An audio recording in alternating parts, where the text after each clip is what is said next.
index. We're sitting equal with London, sandwiched between Miami and Seattle. Adelaide's median house price has increased 25% to over $584,500. Sydney is the least affordable capital in Australia, sitting behind Hong Kong at number 1. Russian opposition leader Alexei Navalny has been sentenced to a further 9 years in jail after being found guilty of large-scale fraud. He's been accused by a Russian court of stealing millions of dollars in political donations. The Kremlin critic is already serving a 2.5-year sentence for breaching parole after he was poisoned by a nerve agent. The two lawyers representing Navalny have now been detained after vowing to appeal the sentence. Wallets and ID cards have been pulled from the wreckage of a plane crash in southern China. Michael Genovese reports. China's Civil Aviation Authority says it's yet to confirm the cause of the crash. China Eastern Airlines says the plane and crew passed pre-flight checks before taking off on Monday. Search crews have found wallets and burnt identification cards as they search for the plane's black box. And last year's Sex and the City reboot is returning to our television screens, and just like that, has been renewed for a second season. Now turning to FIVEaa Sport. All new 2022 Mitsubishi Outlander with 10-year warranty, 10 years capped price servicing at Agostino Mitsubishi. And it's a very good morning to Tom Wren. And a very good morning to you as well, Mel. Adelaide captain Rory Sloane is free to play in this Saturday's match against Collingwood after successfully downgrading his charge of making contact to the eye of Fremantle's Blake Acres.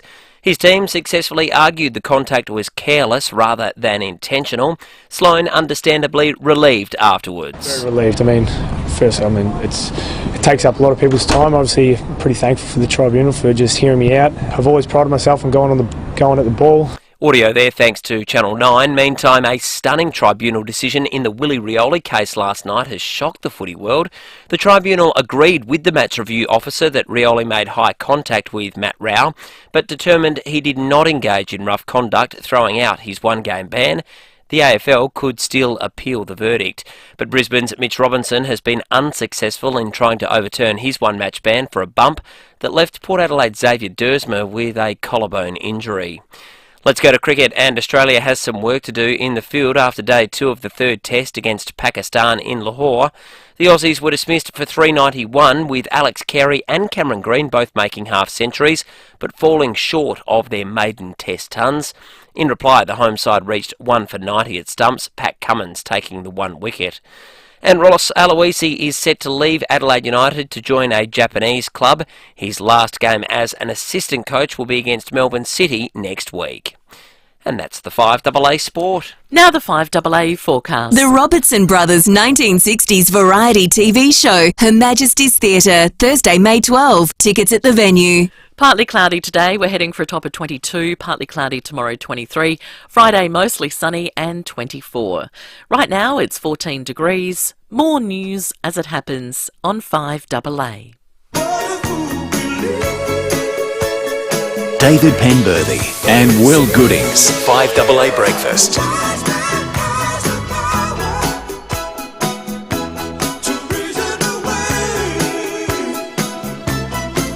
5 after 6, good morning to you. Welcome to Wednesday on FIVEaa Breakfast. Coming up on the program this morning, we'll unpack Peter Malinowski's first big day as Premier yesterday, where he made and proposed some changes to the way the transition committee will work, the emergency declaration, probably given it something of an end date, what actually of practical import has changed for people of South Australia. Not a whole lot, but we'll take you through that because it was a big day yesterday and we learnt some pretty interesting stuff around the way health's been operating for the last month as well. That will be coming up later on the program. Sean Fuster will join us. We're back in a normal Wednesday post-election, so we'll go around the courts with Sean, find out what's been happening there. And the really exciting news this morning is just before 8:30. If you have got a ticket in the Hospital Research Foundation Home Lottery, make sure you are listening, because we'll have the CEO in the studio, Paul Flynn, to announce the $2 million early bird prize, a Scott Salisbury home in Summerton Park. Comes fully furnished. I've been in there. It looks spectacular. $50,000 cash as well. We're giving that away this morning on the program after 8 o'clock. So if you've got a ticket, make sure your phone's charged, make sure you're listening to 5AA, because it could well be you. David Penberthy, good morning to you. Good morning, Will. Good morning, listeners. That's not even the major prize. It's the early bird prize. The early bird prize. You went and had a look at it a couple of weeks ago, didn't you? Both of them, because they're right next to each other, the two houses in Summerton Park. The other one's a $3 million grand prize. They're such awesome prizes. They are. It's a really beautiful spot in Summerton Park, one of my favourite suburbs. It's really nice, and you're walking distance from the beach. I like Summerton Park. Yeah, and the houses are really classily done and decorated. They look spectacular. Oh, the pools! I tell you, I've never been a pool guy. No, you and Scott Salisbury Holmes, you got to become a pool guy, mate. I'm being brought around. Have you got room in your place? Nah, we couldn't do it.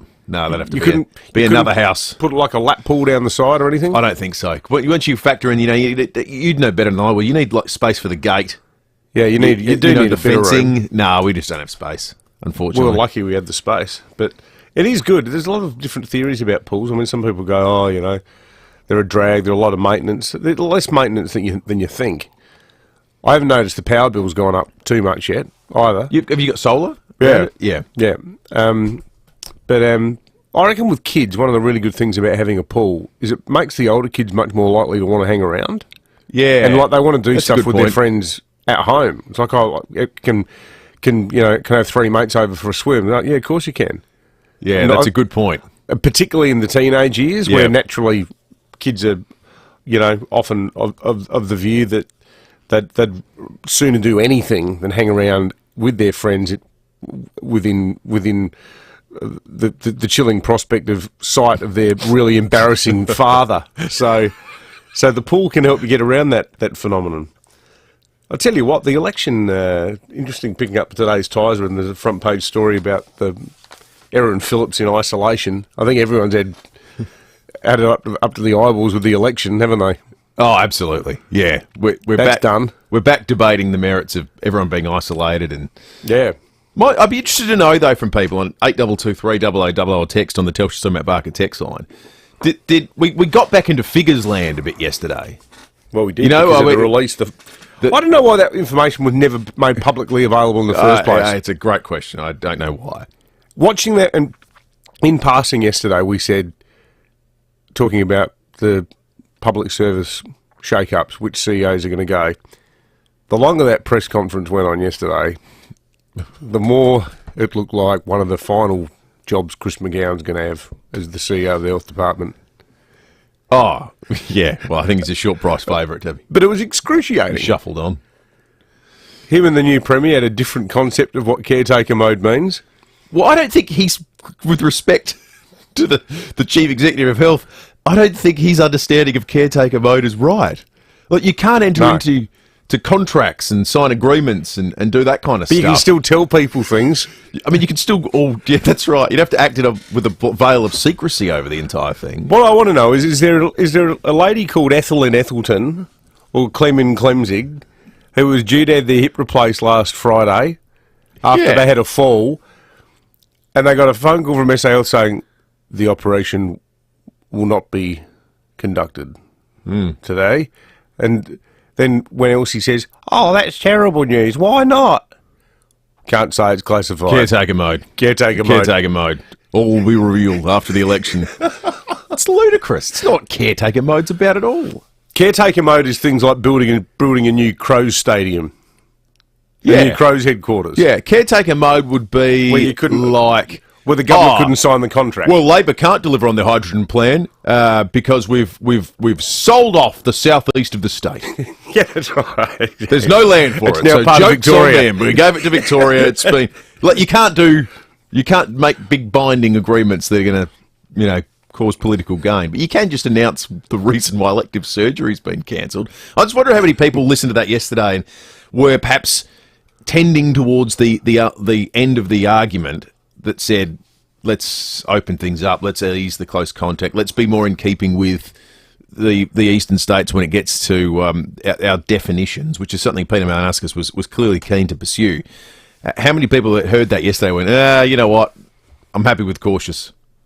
Happy with cautious. I reckon there's a few. But it's like, in terms of how sick people are getting... Yeah, I'm with you. Has it gone the jump from 2,000 to 4,000 odd yesterday, has that made life particularly more onerous for South Australians? No, the thing that's made life onerous for South Australians is quarantining. Yes, exactly. The question is, so we get up to 300 in hospital. What does that do? I think we can manage that.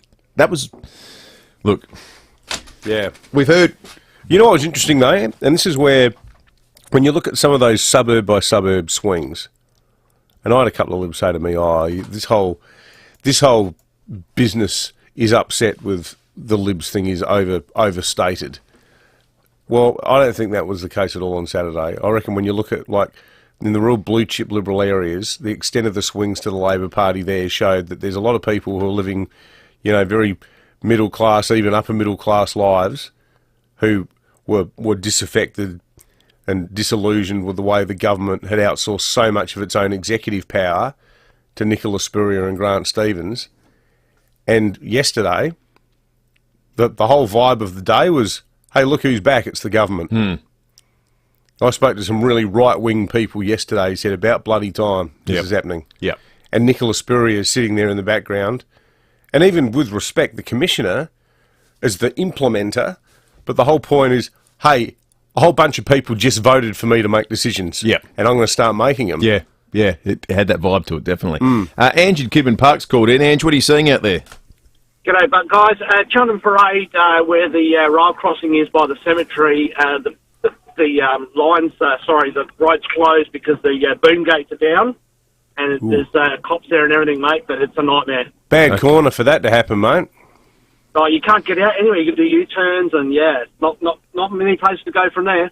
All right, thank you for that, Ange. We'll keep an eye on that for you. Cheltenham Parade. We might chat with SAPOL as well, and as soon as that one has been investigated and sorted, we'll let you know. 13 after 6, 8223 0000 is our number. You can text us on the Telstra Storm Out Barker text line. News headlines are coming up. So, you've decided to go solar. Smart idea. But there's just so many options out there. At NRG Solar, we know that every home is different. So, we've created the NRG Solar Calculator, which can quickly and easily match your home and energy usage to the right size system for you. Not only that, but we can show you your predicted savings. It's that simple. Check it out. Head to nrgsolar.com.au today. NRG Solar. Leading solar in SA. If you're going to test drive a new car, taking it around the block a few times isn't enough. Take a proper test drive at Jarvis Toyota, Clovelly Park. The all-new Land Cruiser 300 boasts enhanced luxury and technology, making it a pleasure to drive both on and off-road. With a brand new 3.3 litre twin-turbo V6 diesel engine, it's the most powerful diesel Land Cruiser yet. Rediscover the road and take a proper test drive in the new Land Cruiser 300 at Jarvis Toyota, South Road, Clovelly Park, proudly celebrating 20 years of great deals. The Adelaide Symphony Orchestra are putting on the biggest musical party in town early April. That's right. Get set for a sensational musical celebration when the Adelaide Symphony Orchestra give a favourite tradition a whole new twist. Join the quick-witted conductor Guy Noble and special guests as they guide you through a fun-filled night of stirring anthems you know and love. The spectacular program includes compositions from Glanville Hicks, Parry, Smythe, Elgar and Wood. I tell you what, I had my mum and dad round for dinner last night, as we do every Tuesday. Mum spent half the night talking to me about our interview with Guy Noble. Oh, said, really? Oh, I loved that you had Guy on. Was he in the studio? Did he come over from Perth? Guy Noble super fan. My mum should go a mastermind about Guy Noble, and she'll definitely be getting along to this, as should you, to see soprano Desiree Fran, the Elder Conservatorium Chorale, and graduate singers performing stirring anthems you've come to expect, including Jerusalem. Bring your loved ones, your party spirit, your vocal cords for some magical musical entertainment. Last night of the proms at the Festival Theatre, Friday 1st and Saturday 2nd of April. Go to aso.com.au for more information or to book now. You don't have to jump on a plane to find pals from around the world, or even leave the airport. Powerfield Airport Liquor Store has thousands of pals in a huge old airport hangar. So maybe their pals are whiskies from Scotland, Ireland and Japan, but that's just some of their pals. With over 300 craft beers, 500 whiskies and over 2,000 wines. New pals from around the world are closer than you think. Powerfield Airport Liquor Store. Pals, next to Roulette's Tavern, Kings Road, Powerfield. We don't just say we're local. We are local. 9 News is made in Adelaide for Adelaide. There she was, just walking down the street singing. David Penberthy and Will Goodings. 5AA Breakfast. 16 minutes after 6. Time for the news headlines on this Wednesday morning. This story's extraordinary. I think I've actually read this story 3 times in the Tizer.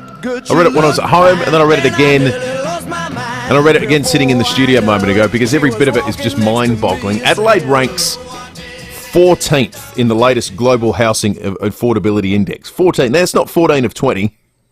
That's not 14 of 16. That's 14th in the world. We're sitting equal 14th with London. Between Miami and Seattle. This is Adelaide property prices. Adelaide's median house prices increased 25% to over $584,500. Sydney, as you imagine, is the least affordable capital in Australia. It sits behind just Hong Kong, who's at number 1 in the world. Sydney property, the second most expensive place to live in the world. And I reckon the metric they've used to determine affordability here is the best one, where it's the relationship between house prices and the median income in that area. Yeah, right.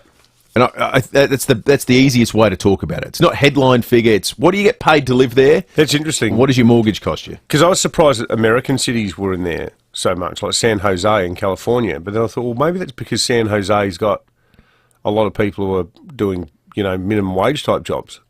Yeah, I think that'd be it. Because you look at house prices in the States. Well. It's not... Yeah. American house prices are so low. Tiny.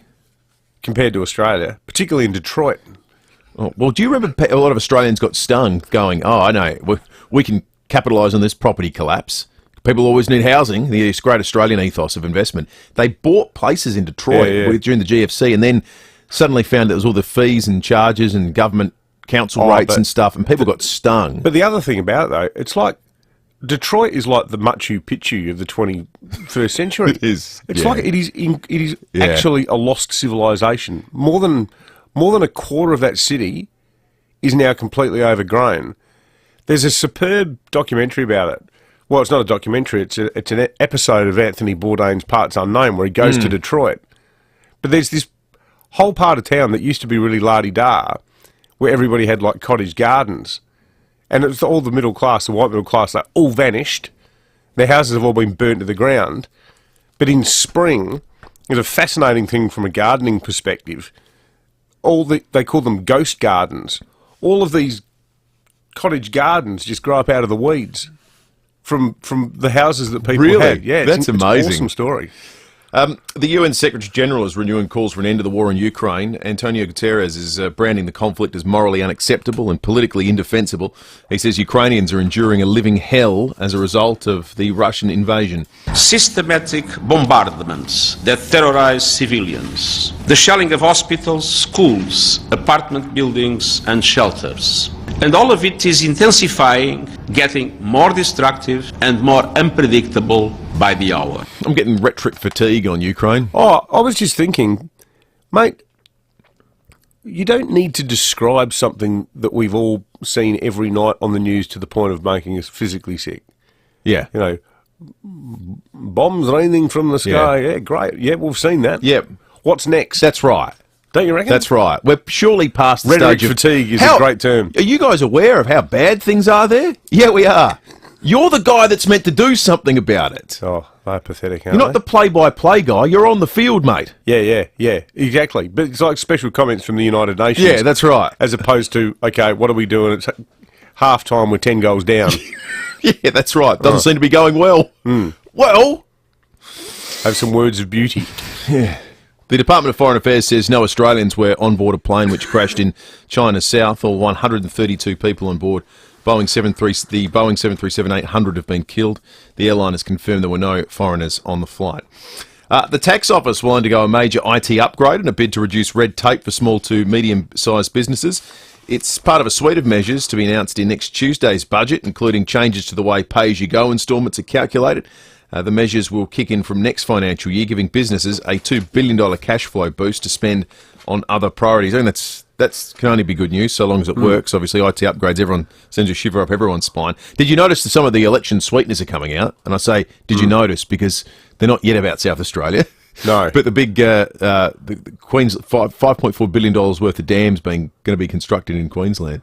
Yeah. Oh, it's crazy. Maybe they'll build a dam in Clovelly Park. I think they should down the parade at this Maybe point. The way things a are very going. fast train from Boothby to Sturt. There's an idea. People can get back and forth. Subway. Yeah, What about a subway? Subway that goes from Westfield Marion to Yes. Mercato. And that's it. Yeah. It's 2 stops. Just, if you want to go to Express Mercato or service. Marion, you can do it.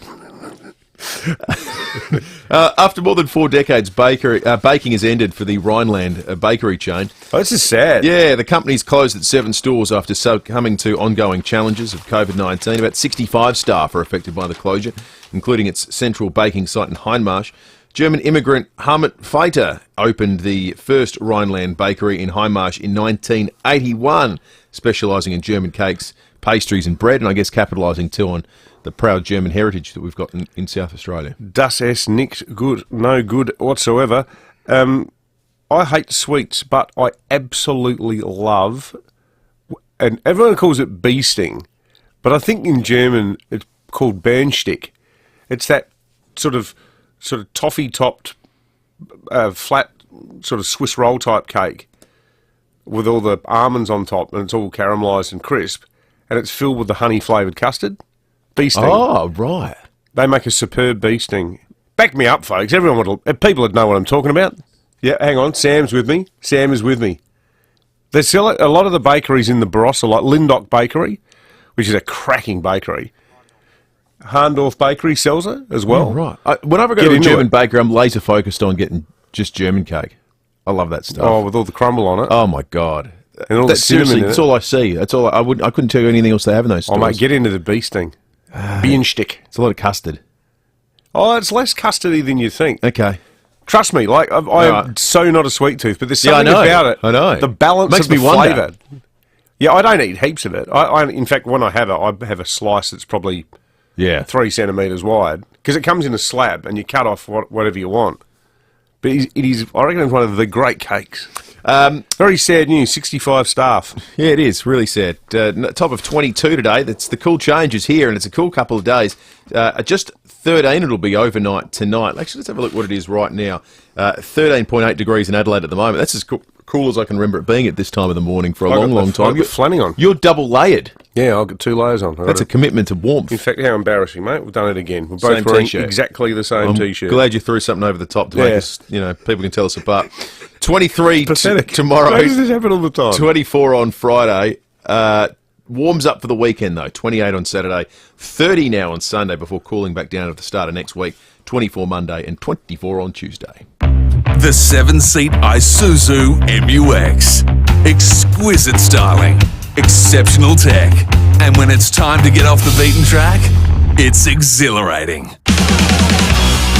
You can go your own way. With exceptional tech and off-road capability, plus a 5-star ANCAP safety rating, the Isuzu MUX range is extraordinary. Search Isuzu MUX. Go your own way. Feeling the burn? Cheapest chips. Save cash with Cheapest Chips Hot Buys. Radiant 2-litre liquid or 2-kilo powder. A hot buy at $6.99. 36-pack Quilton toilet paper, just $17.99. Schmacko's 800-gram straps, scorching at only $13.49 each. And Zuper Dupers, melting hot at 2 for $4. Check out this week's catalogue for more hot buys in-store and online. Save cash and live cheaper with Cheapest Chips Hot Buys. Now. Ever paid $30 for a schnitty? You've probably paid garnish tax. All those little alfalfa sprouts, parsley sprigs, the nonsense you push to the side, you're paying for it. Sure, it looks pretty, but there's nothing like a simple, hearty meal the way you know and love without garnish tax. 722 are cooking classics for just $14.90. Monday to Friday, lunch and dinner. Simple, tasty, $14.90. For a bar and bistro the way it's meant to be, visit 722 Port Road, Beverly. A kid's playground, rubbish. A park bench, rubbish. A nature boardwalk, rubbish. You see, the Australian government is helping industry to transform your old rubbish into incredible new things. Proudly remade in Australia. Like this outdoor gym, rubbish. Even this brand new road, rubbish. Every time you recycle, you're helping to remake Australia into a better place for everyone. Remade in Australia. Authorised by the Australian Government, Canberra. It's okay to want more, which is why more and more people choose Mawson Lakes Volkswagen to service their car. especially Volkswagen owners. At Mawson Lakes Volkswagen, we offer state-of-the-art servicing, complimentary loan cars, next-day servicing, and breakfast or lunch is on us. Why? Because when you're Adelaide's newest Volkswagen dealer, you want to give more. Mawson Lakes Volkswagen, just a short drive from the city. Visit mawsonlakesvw.com.au and book your service today. 5AA Breakfast is streaming live right now. To watch, simply head online to 5AA Facebook or search 5AA on YouTube. Psycho killer, qu'est-ce que c'est? David Penberthy and Will Goodings. 5AA Breakfast. 26 after 6. It's Tom Brennan's traditional opening music, Psycho Killer. Gliderol Garage Doors, adding strength, safety and style to South Australian homes for over 40 years. Gliderol.com.au. Not many people know that's what we call you around here. Morning to you, Rennie. Not to my face, because they know what's going to happen. Yeah, that's right. So what's Tom doing down here in the car park so early? Yeah. Again. Yeah, exactly. Hey, boys, some good news at the tribunal last night. Rory Sloane got off, and I think common sense, and you don't want to be too parochial because we're about to talk about the Willie Rioli one, but it did look careless, didn't it? But I don't think it was at any stage intentional, and they successfully argued that last night. It was such a split second. There have been those ones involving some other notable players in the past where it's the bottom of the pack and the fingers are digging around, and you can see it. It lingers longer than just a moment. This was a tackle and a scrap for the ball. It was just. Isn't that move known unofficially as the Liberatore? Yeah, I think he might have been. He did a few of them. He was the master of it. The old man. The old man. Yep. And one who didn't kick that goal. And look, I think they successfully argued that it was in the moment, as you say. Brayshaw was pulling at his arm from behind, so I think the right decision has been reached there. Good news for the Crows as well. Rory Laird is an outside chance to play this week, which is great news. I mean, what's been wrong with him? Well, he's had the hand injury. Oh, of course, broken bone. Yeah, he was meant to be out for 4 weeks, I think. That's right. Yeah, so he'd be a huge inclusion. That's going to be a tough game for the Crows over there, MCG. So that's a real boost. Collingwood. Against Collingwood. Did they win last weekend, Collingwood? They did. Yes, they did. Yeah, and they look good too. Yeah, they look quick. It was a Friday night game. They look like they're a team that's just going to take the game on constantly. So people were saying they were bottom four. Well, this will be an interesting test then this weekend, won't it? Be a big test. Port, they've got their injury concerns at the moment, but I want to stay on the tribunal because last night, some would say it was a split-second decision, but the fact that he made head-high contact, left the ground, Willie Rioli, I think most expected that one-match suspension would hold, but he actually had it successfully overturned as well. Now, we're all a bit miffed and a bit confused, but let's have a listen to some player reactions. First, it's Jack Revolt, who was on 360 last night, AFL 360 on Fox Footy, and then Zach Merritt. So let's have a listen to what they thought. Jumping off the ground, I know that he's going to protect himself probably, and caught Rowell high. I did the pub test walking down and sort of sussed a few people out up the top here. I thought it was a week, but clearly it's not. It's a dangerous precedent to be setting in round one. The priority should always be to protect the guy going for the footy, and I think that's a pretty dangerous action. And I think my understanding at the moment would be that would be a week. The thing that stuns me about it is not just it in isolation, it's it coupled with another decision that took place at the tribunal where Mitch Robinson's got a week. For mine, I don't know what option the guy had. It was one of those where they're both going for the footy at the same time. Yeah. He gets there second, but he's clearly going for the footy, gets done for a week. Willie Rioli had all the options in the world. He's jumped and hip and shouldered a bloke in the face. It just beggars belief. I don't know, if you showed 100 footy fans that incident, that Willie Rollison said, is he in trouble, does he get off? If you could find more than 2 people that say he gets off, I'd be stunned. Who aren't West Coast fans. Well, yeah, those 2 would be West Coast fans. Or Mark Gates and David Granger. That just blows my mind. Same. So I'll be fascinated now. The AFL can still actually appeal that decision. So I think they're probably duty-bound to do that. And I guess the little caveat to all of this, of course, is that Willie Rioli was playing his first game in 2 years after that doping ban. So, there was all of that as well. He was on the pot, wasn't he? I think that's right. The cannabis. Yeah. So he's back playing. I thought it was meant to make you laid back. Great story that he's back playing, but anyway, I thought he was pretty lucky to get away with a week there. Yeah, absolutely. Good on you, Rennie. Thanks boys. Tom. Check out Gliderol Garage Doors. New timber look, native series sectional doors, gliderroll.com.au.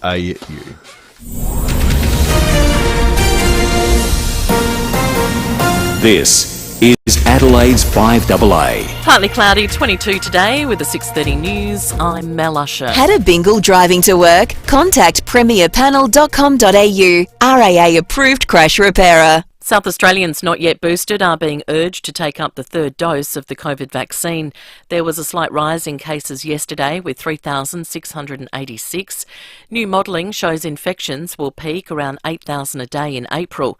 Epidemiologist Professor Adrian Esterman says a few factors are at play. The first is we're now seeing BA.2, the sort of subvariant of Omicron, taken over from BA.1, and it's much more transmissible. And then at the moment we've got Mad March, with WOMAD, the Fringe and everything else that's going on, so it's not really surprising that we're seeing case numbers skyrocketing. The SA Ambulance Union says it's looking forward to working with the new government to fix the health crisis. Health dominated Labor's election campaign. They pledged an extra hospital, paramedics, beds and nurses. The union says they'll now hold Peter Malinauskas to account. Red tape will be slashed for more than 2 million small businesses as part of a suite of measures to be announced in next Tuesday's federal budget. Michael Packey has more. An overhaul of pay-as-you-go tax instalments for small business and sole traders will provide operators with a cash flow boost from next financial year. The measure will be outlined in the federal budget, which will also see red tape slashed, saving $800 million a year. This will mainly be done through automation. 500,000 small companies will initially benefit from the changes, rising to more than 2 million by December 2023, as new IT systems are fully installed by the tax office. Former North Melbourne coach Danny Laidley has reached a confidential settlement with Victoria Police.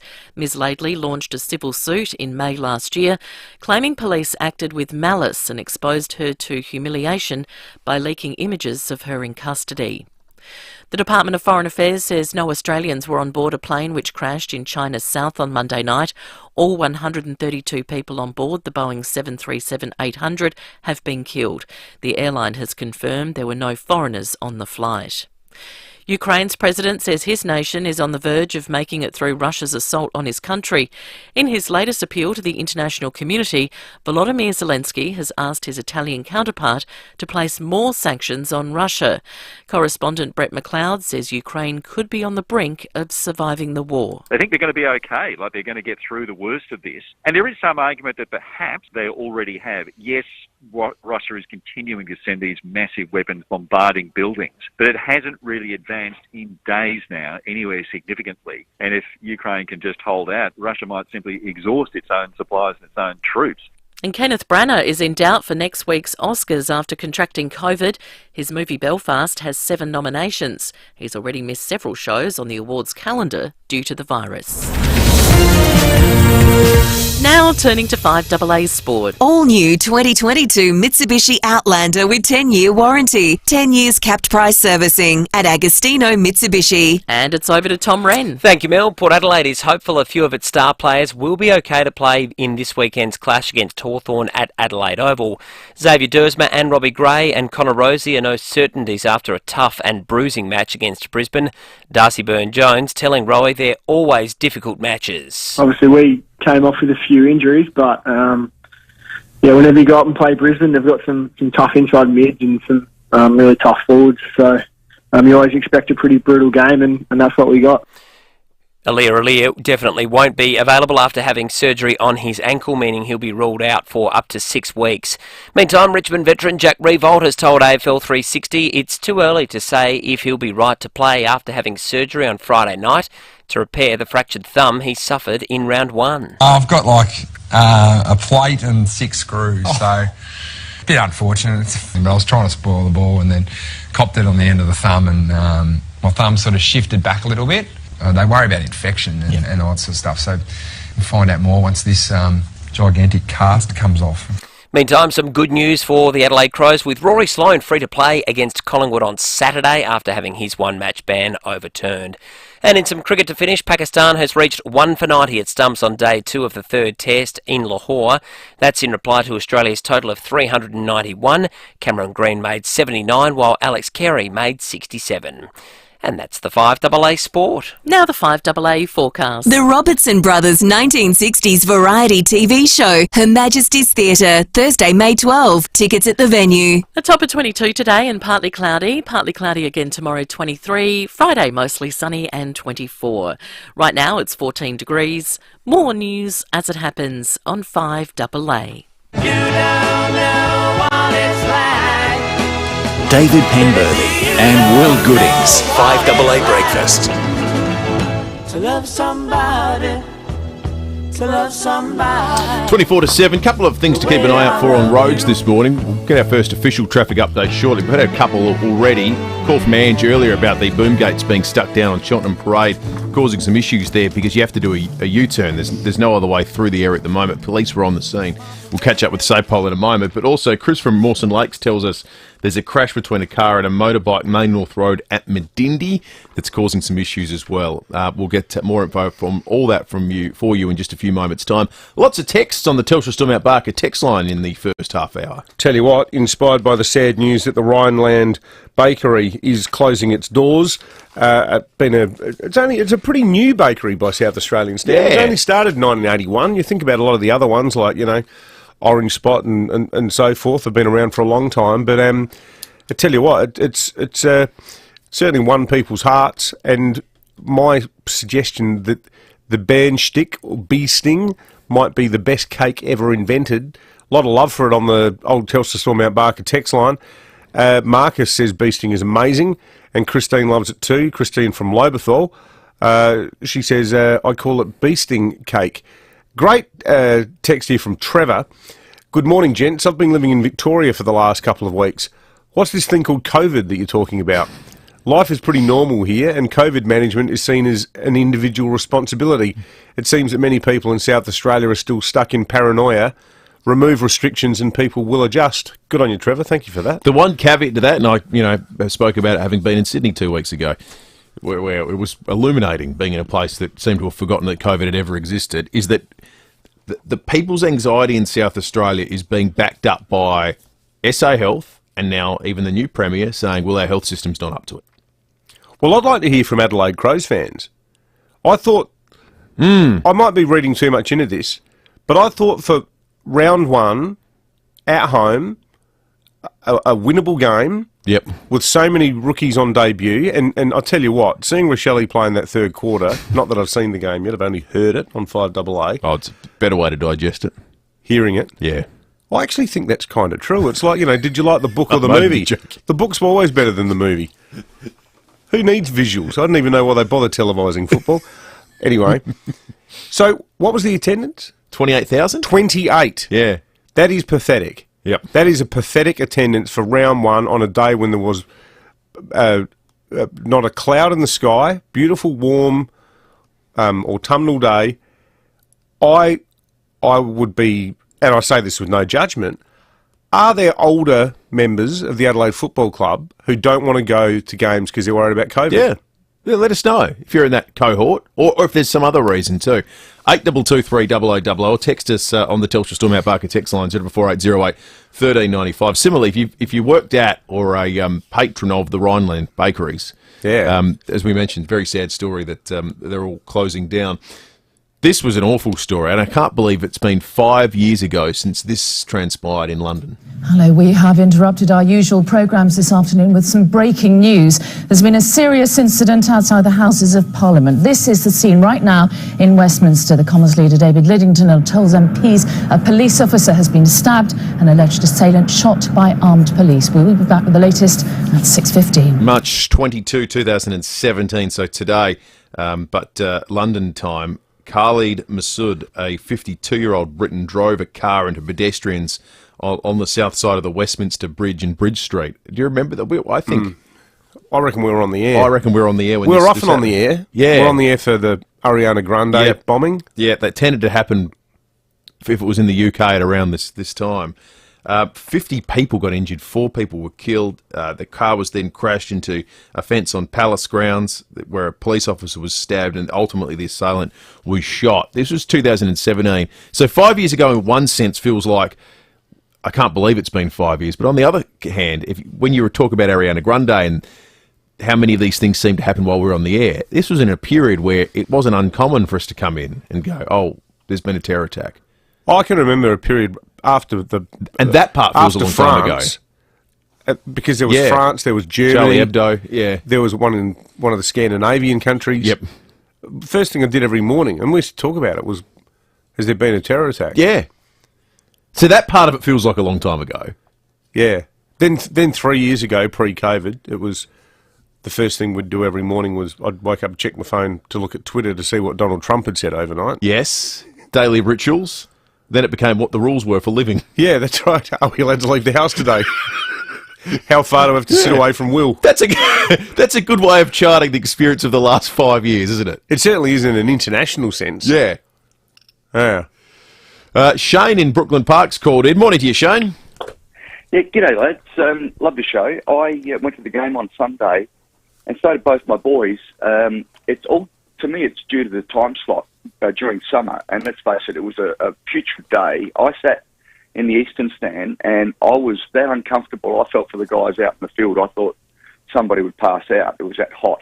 And my other lad sat in the Eastern stand, and he said it was so hot he nearly passed out and had to move right up to the back of the grandstand to get it out of the sun. Because I was sitting in the sun looking at the sun for pretty much most of the game. And the AFL have really got to think seriously about putting a game on at that time of the day. If they'd made it a little bit later when it was going to cool down a fraction and you weren't looking into the sun, I felt for most of those people on the other side, I was that uncomfortable in the Western stand.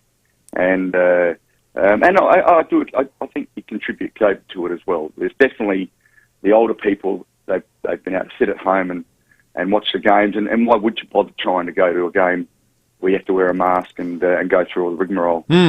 Wearing a mask in the heat is the worst thing as well. So that's interesting, Shane. That's good, mate. Thanks for that call. It's illuminating because a lot of people on the text line are already making the same point.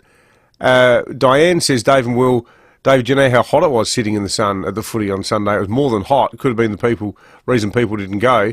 Robin Clearview says, hey guys, I was at the Crows game. The heat was brutal. I was just sitting there. Those lads playing on both teams did a great job in those conditions for such an exciting game. However, I do notice people that are normally regulars don't come anymore. And one here saying, morning, I'm a close contact, so I wasn't allowed to go to the Crows. Don't blame supporters, blame SA Health. That's a good point. There would have been a percentage that are just people that are probably locked up in quarantine at the moment. But certainly for the heat, I picked up my wife and sister-in-law. We're not blaming anyone. We're just trying to get to the bottom of it. It's just an interesting quirk, because you're right. First game of the year, there's usually a bit of intrigue. People didn't get along. They've missed their footy. What were you saying? You picked up your wife? My wife and sister-in-law, and they looked honestly like they were heat-struck. And they said there was 2 people that needed to be attended to by St John's in their area, because it was just... They said it was the most uncomfortable conditions they've ever been at Adelaide Oval in. Well, I put a second coat of timber oil on my new deck around the pool in the middle of the afternoon while I was writing all the stories for the paper, and I was going at it for about an hour, and it was quite weird actually. After I'd done it, I thought, my God, I just can't cool down. I need to go and have a shower. It was really, really muggy. Yeah, it was nasty. I get what people are saying. Dean and Craigmore's on the line. Morning, Dean. How are you, lads? Good, mate. Good, thanks, Dean. Take into consideration, fellas, that there's still no train travel from the northern suburbs. Yeah, that's a good point. There hasn't been trains for a couple of years. Yeah. So, all the people out north who, pile on the train. My mum lives at Gawler, and she's in her 80s, and she hops on the train and away she goes. It's nice and easy for her, but she's not going to go while there's no trains. Yeah, fair enough. Yeah, good on you, Dean. Thank you. Christian Goodwood says, Dave and Will, I was planning on going to the footy until SA Health on Friday predicted the new variant of COVID would explode over the weekend. Therefore, I didn't want to go to a venue of 40,000 people. One here saying that it was the weather. Again, as a season ticket holder, I did not go with my 70-year-old mum, not because of COVID, as you think. And country people saying this, Pembo, when Crows crowds are up for debate, especially a late Sunday time slot, why would country people travel when kids have school the next day? Why don't the Crows release metro versus rural supporter attendance numbers by barcode tracking? That would be interesting to see. I don't think the Crows are the ones pushing for the bad time slots. Like, No. like, the Crows aren't trying to hide how hard it is getting a good crowd at a bad time. I think they'd rather have Friday night games. Yeah, that's right. They're not the ones to blame for the fixture. Lots of great texts. Heaps of texts. I love this one from Dave in Prospect. This puts everything in perspective. 2 years ago, we weren't allowed to travel more than 5 kilometres from home. Now, with fuel prices, I can't afford to travel more than 5 kilometres from home. Good on you, Dave. That's All great. Let's check traffic. The Robertson Brothers 1960s variety TV show, Her Majesty's Theatre, Thursday, May 12. Tickets to the venue. Morning, boys. But Indy got a smash on Main North Road near Norwich Terrace, just near Scottigs Corner there. Bowden, sign works on Park Terrace near 6th Street, affecting both directions. Elizabeth works on Main North Road near Yorktown Road, affecting outbound speeds are at 40. And Mile End, you'll find restrictions for works on Henley Beach Road near South Road. Cameras, Eastern Parade, Otway and Great Terrace at Rosewater. Is your BMW due for a service? Bring your existing BMW service inclusive package and book your next day service online now at Glenelg BMW. Adelaide's most accurate traffic on 5AA. Have you ever wondered if retirement living would suit you? Come along to an FIVEaa open home and enjoy a sneak peek of the life you could lead. These free events are from the 29th to the 31st of March at 15 FIVEaa communities across Adelaide. You can explore the communities, walk through display homes and chat with our friendly team. Attendees must be vaccinated and all events will operate with a COVID-safe plan. Take the first step and search FIVEaa Open Home today. RSVP is essential. G'day, it's Mark Bickley. For most business PC brands, a 4-hour service guarantee means they'll call you back in 4 hours. But at Leader Computers, a 4-hour service guarantee on Leader's business range means they'll come to your worksite and have you back in business inside 4 hours. Leader Computers are local, made here in Adelaide with better service, better support and speedy turnaround times. Live life local. Live life Leader. Leader Computers. Find your local dealer at leadersystems.com.au. Now, if you're fitting out a workshop, your shed or rooms around the home, or indeed outside in the backyard, because these things are built to last, forget the flat pack, go Sharman Shelving all the way. Here's the thing we all love about Sharman Shelving. It's all done for you. It's not flat packed, so you're not going to sit there for hours trying to undo those little plastic bags and tediously screwing bits into other things and then finding out that 2 of them are missing. You've got to ring the company. It's the whole thing's just a disaster. When you get to the end, you go, hang on, what's that washer doing there? Yeah. Where should that have gone? Is that meant to be on a lean? Yeah, exactly. Call Sharman Shelving. None of this will happen. They'll come out, they'll give you a free measure and quote, then they'll deliver it and, if needed, even assemble it for you. Or if you do want to assemble it yourself and you have a bit of fun doing it, that's not a problem either. They'll give you all the support you need. So when it comes to storage solutions, everyone needs a little Sharman in their life. 412 North East Road, Windsor Gardens, sharmanshelving.com.au, or take a look on Facebook. For over 38 years, Steinborner Automotive has always been well worth a trip. And right now, Steinborners are the place to go for top dollar on your trade-in. They will do any trade, and this month they are offering a further $1,500 bonus on all trade-ins. So go out to one of Steinborner's 8 locations for Hyundai, Mitsubishi, Ford and SA's best range of used cars. View all their used vehicles at steinborner.com.au. Steinborner Automotive. It's well worth a trip. We don't just say we're local. We are local. 9 News is made in Adelaide for Adelaide.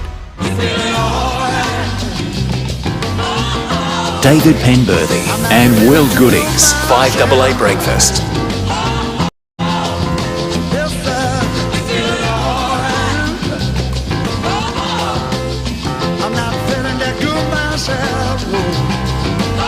Eleven to 7. Time to talk about the weather. We're talking about it in the context of the footy last weekend, but what's on the way today? Something much cooler, I suspect. Tom Bowick, senior forecaster at the Bureau, has the details. Tom, tell us about Wednesday. Yeah, g'day, Dave and Will. Look, there has been, after yesterday, having a little bit of shower activity around 0.8 of a millimetre recorded at West Terrace. That's sort of essentially mostly dried up. There is a little bit of shower activity just along the I suppose, southern and eastern parts of the hills, up sort of through Lobethal, Mount Torrens, down at Longwood there, but just very light falls. The remainder of the metropolitan area is dry. Maximum today, 22, so pretty cool sort of day coming up from compared to what we've had. 22 for Glenelg as well and Noarlunga, 20 degrees at Mount Barker, 23 degrees for Elizabeth. Then for Thursday and Friday, weather's dominated by a high-pressure ridge to the south there. That'll keep conditions dry, some sunny periods at times, and sort of milder temperatures continuing, 23 for Thursday, 24 for Friday. If you're looking for some warmer weather, it looks like coming back to us again on the weekend. So that high pressure system moves to the east and winds are turning more easterly. So that means warmer temperatures and essentially sunny conditions. 28 for Saturday, back up to 30 degrees there for Sunday. But there is a change coming through on Monday. It is a weak change as far as precipitation goes. Just a slight chance of a shower there, but temperature back down at 24, where it looks like staying on Tuesday, guys.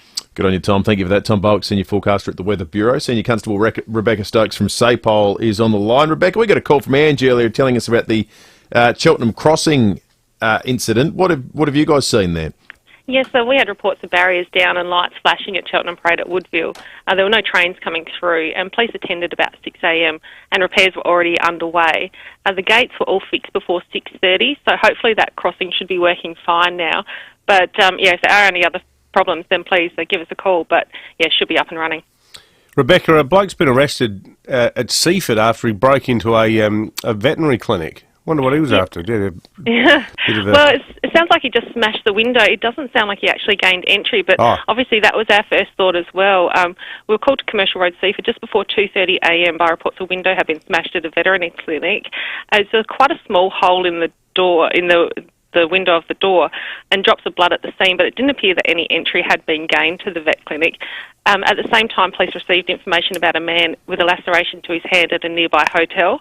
We were able to link those two incidents together, and a 50-year-old man of no fixed address was arrested. He's been charged with property damage. He didn't apply for bail and he'll face court today. And we'll send our crime scene investigators out to attend and examine the scene and collect any forensic evidence that we need for this case as well. So it was really good timing of the public to report those suspicious incidents around the same time, and it's helped us link this man to the offence. And also, Rebecca, an investigation has been started after a stolen car was found in Walkerville. Yeah, police had tried to pull this car over. It's a Volkswagen Golf. They first spotted it on FIVEaa Terrace in North Adelaide at 12:40 a.m. this morning. When police approached the car, it sped off, and the Volkswagen wasn't pursued, but it was located about 20 minutes later in Short Street, Walkerville. A witness had reported seeing three people run from the car towards a nearby school. One of the men was wearing a white hooded jumper, and the other male was wearing a singlet. And further checks of the car revealed that it had ACT plates, but that didn't actually match the vehicle. It turns out it had been stolen from Seaton earlier this month. So investigation's still continuing there. We did search that school grounds at Walkerville and found a shed door had been opened, but unable to determine if anything had been stolen yet. And no further sighting of the three people seen running from the car. Good stuff. Thanks for that, Rebecca. Fantastic. Senior Constable Rebecca Stokes from SAPOL. It's 6 minutes to 7. G'day, it's Jared for Wayville Mitsubishi. The iconic Wayville Australian Motors Mitsubishi showroom on Goodwood Road is going through an incredible rebuild, but the sales and service centre are still open. Same location, different entrance. Right now you'll need to enter via Goodwood Road for sales and via Davenport Lane for service. Looking for a new Mitsi or servicing your existing car? Get in touch with the amazing team at Wayville Mitsubishi opposite the showgrounds. Driven by Australian Motors. LVD 80. Running a successful business sometimes means working faster, sometimes longer, but it always pays off to work smarter. Like using the new CommBank Smart Terminal with dual SIM and Wi-Fi, so you're always ready to take a payment. And a flat 1.1% transaction fee, so you pay less when customers pay you. That's smart. Search CommBank Smart Terminal. Can lives here. Eligibility criteria, fees apply. For full T's and C's, visit commbank.com.au/smart terminal. Get back to the office by getting out of the office and into the kitchen with Sprout. Now, this is fantastic. We've done this. A Sprout cooking class for your office. It's an excellent team builder. It's fun, it's non-intimidating, conveniently located, and the best part is you get to enjoy a delicious meal and learn a few handy cooking tips along the way. See, it's good too because they'll cater it, so David can go there and get something out of it, and I can go and get something out of it. And we're at very different ends at the culinary skills spectrum. Yeah. But it's like, doing a swimming lesson. So, do you actually know how to swim? I'm wearing floaties, and you're in the fast lane. And I'm Mark Spitz. I could see you with a Mark Spitz style moustache. Oh, yeah, thank you. Sprout's facility is huge, and you can only ever cook in groups of 2 or 3, making it COVID safe. Their autumn cooking classes are now open. Whether you put the master in MasterChef or are simply looking for some midweek meal inspiration, Sprout has you covered. So what are you waiting for? Check it out at sprout.edu.au and sign up today. You need to get a booster to stay up to date with your COVID-19 vaccinations. Boosters are now approved for everyone 16 years and older, 3 months after your second dose.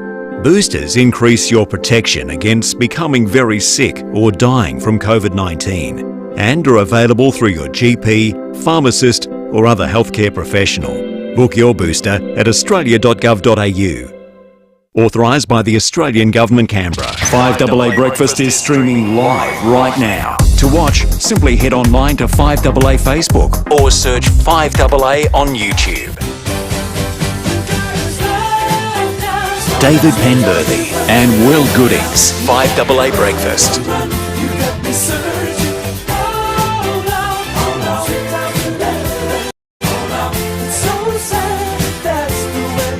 3 minutes to 7. We've got a double pass to give away to the Adelaide Symphony Orchestra's last night of the Proms at the Festival Theatre. We've got a couple to give away today. We're going to make it as simple as this. Call in right now if you want to go along. 82230055. How about that? There's no tricks. It's pretty easy. There's no game to be played. Look, we've been talking about this for a couple of weeks now. I think a lot of people are really keen to go along and see it. So last night of the Proms, Adelaide Festival Theatre. It's the Symphony Orchestra. They do a wonderful job. Great chat with Guy Noble we had the other day. 82230055. Get calling now. Hey, if you're looking for something to do this weekend involving the arts, and even though I'm not normally the culture vulture, I got to say, get along to Sky Song. Head down to McLaren Vale to Leakenfield Winery. Oh, the drone show. This is the thing I mentioned, the drone show, and it's all Indigenous stories about our connection with the land and so on. It's just a superb. Sort of makes every hair on the back of your neck stand up, this thing, because you're sitting out, and it's going to be perfect weather down there at McLaren Vale this weekend. You're sitting out in the middle of a paddock in the vineyards there at Richard Hamilton Leakenfield, so it's sort of, that winery's pretty much halfway along Main Road between Wollonga and McLaren Vale, sort of near Salopian Inn. But we loved it. It's a very inexpensive night. But it's a great thing to do with your kids. Take rugs, because it gets quite cold at night. But we had the best time sitting out there together, all four kids, me and Kate, and watching all these kangaroos and stars. They're amazing, aren't they? I haven't seen this show. I've seen drone shows before, and I was originally sceptical of what they would be able to achieve. But they do look, they're really cool to watch. Oh, it's excellent. Like it's a. I found it really moving. I don't know. Particularly. Because originally it was going to be held at the Wayville Showgrounds, and there was some sort of nonsense around, like, no fly zones because of the airport and stuff. Right. And they couldn't get a straight answer, and in the end they went, maybe we'll just go somewhere, out in the middle of nowhere. I reckon it was the best thing that could happen to it, because being there... Yeah, I bet. Because when you're looking back from that part of the Vale towards the east, you've got this beautiful...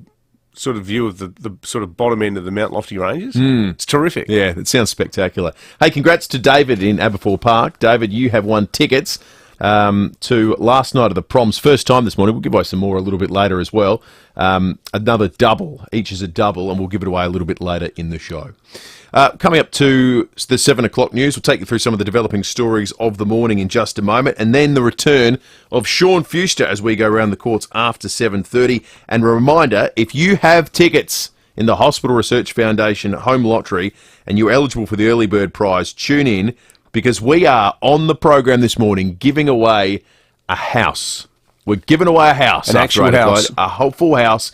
And the good news about the house is not only do you keep everything in it, you get $50,000 cash as well. That's the early bird prize in the draw for the Hospital Research Foundation Home Lottery, and it's happening on 5AA Breakfast after 8.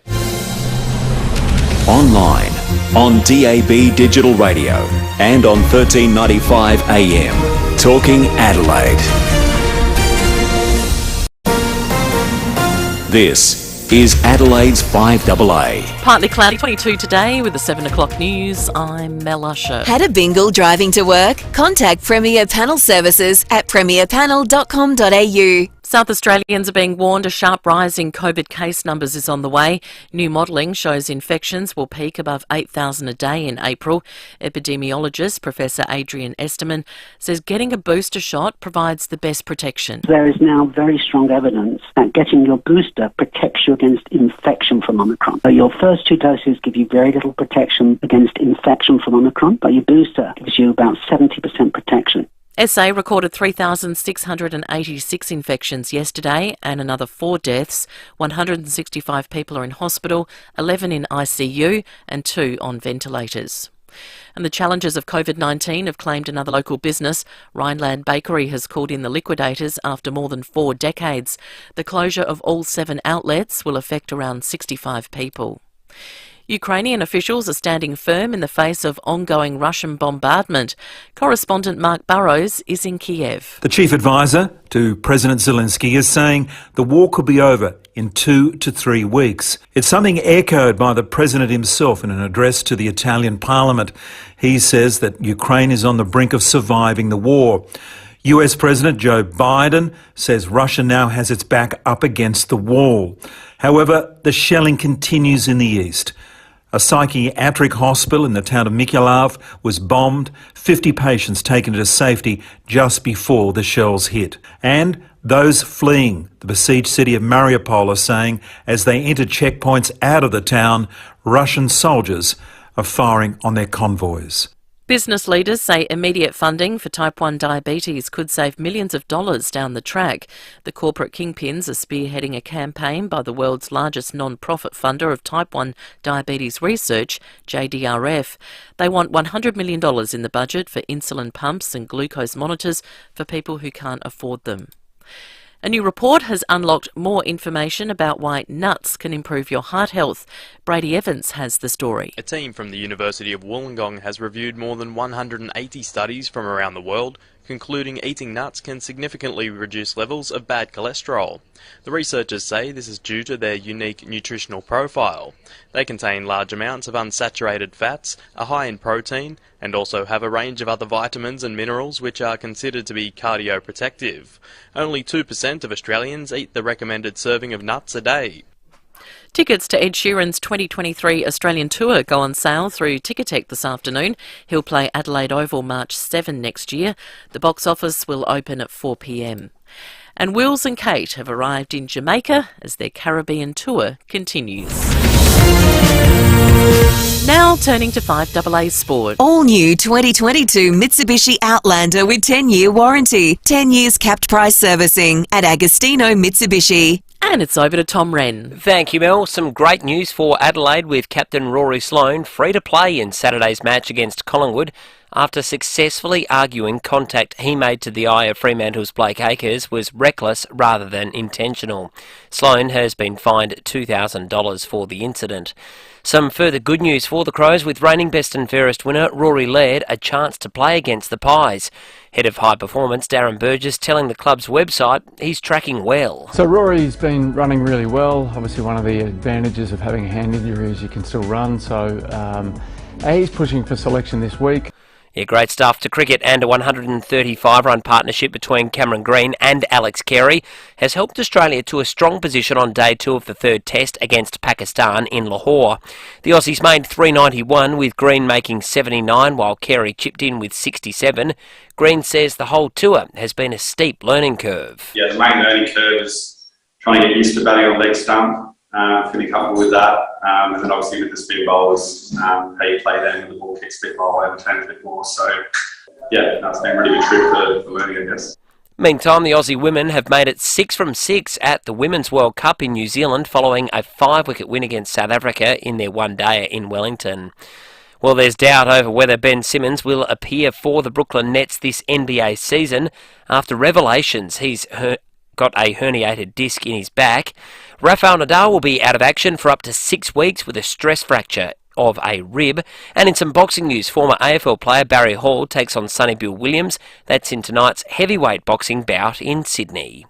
And that's the 5AA Sport. Now checking 5AA traffic. The Robertson Brothers 1960s variety TV show, Her Majesty's Theatre, Thursday, May 12. Tickets at the venue. At Medindie, got a smash on Main North Road near Nottage Terrace, just near Scotty's Corner there. Bowden sign works on Park Terrace near 6th Avenue, affecting both directions. Elizabeth works on Main North Road near Yorktown Road, affecting outbound speeds. And busy this morning, Tapley's Hill Road as you're heading from Glenelg North through to the airport.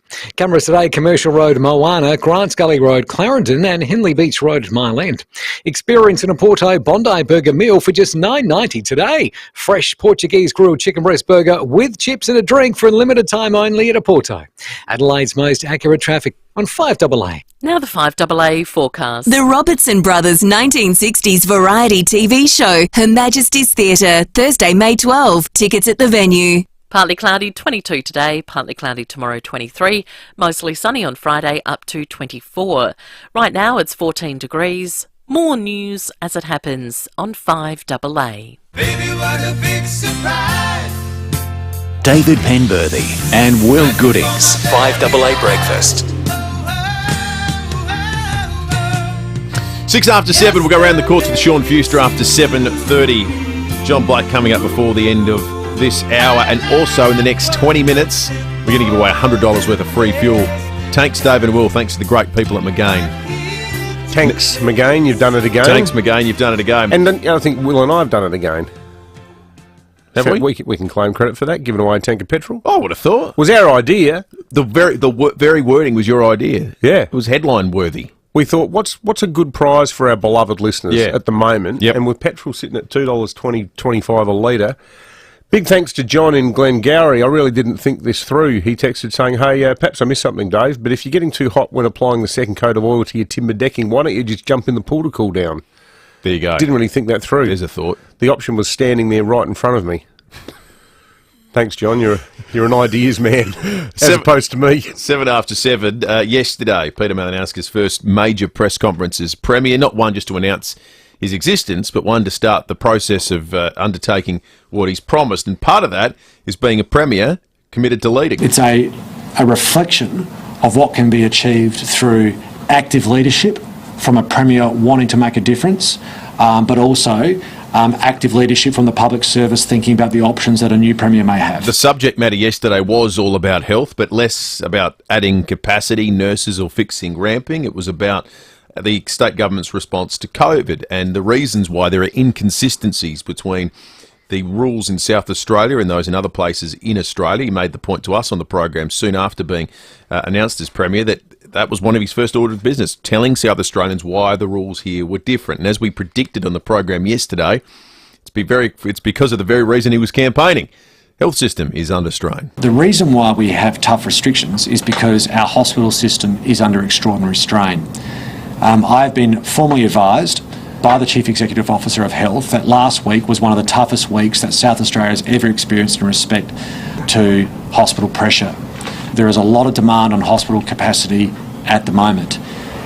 So much so that I can reveal today that on Friday last week, a decision was taken to ban all non-urgent overnight elective surgery in our public hospitals.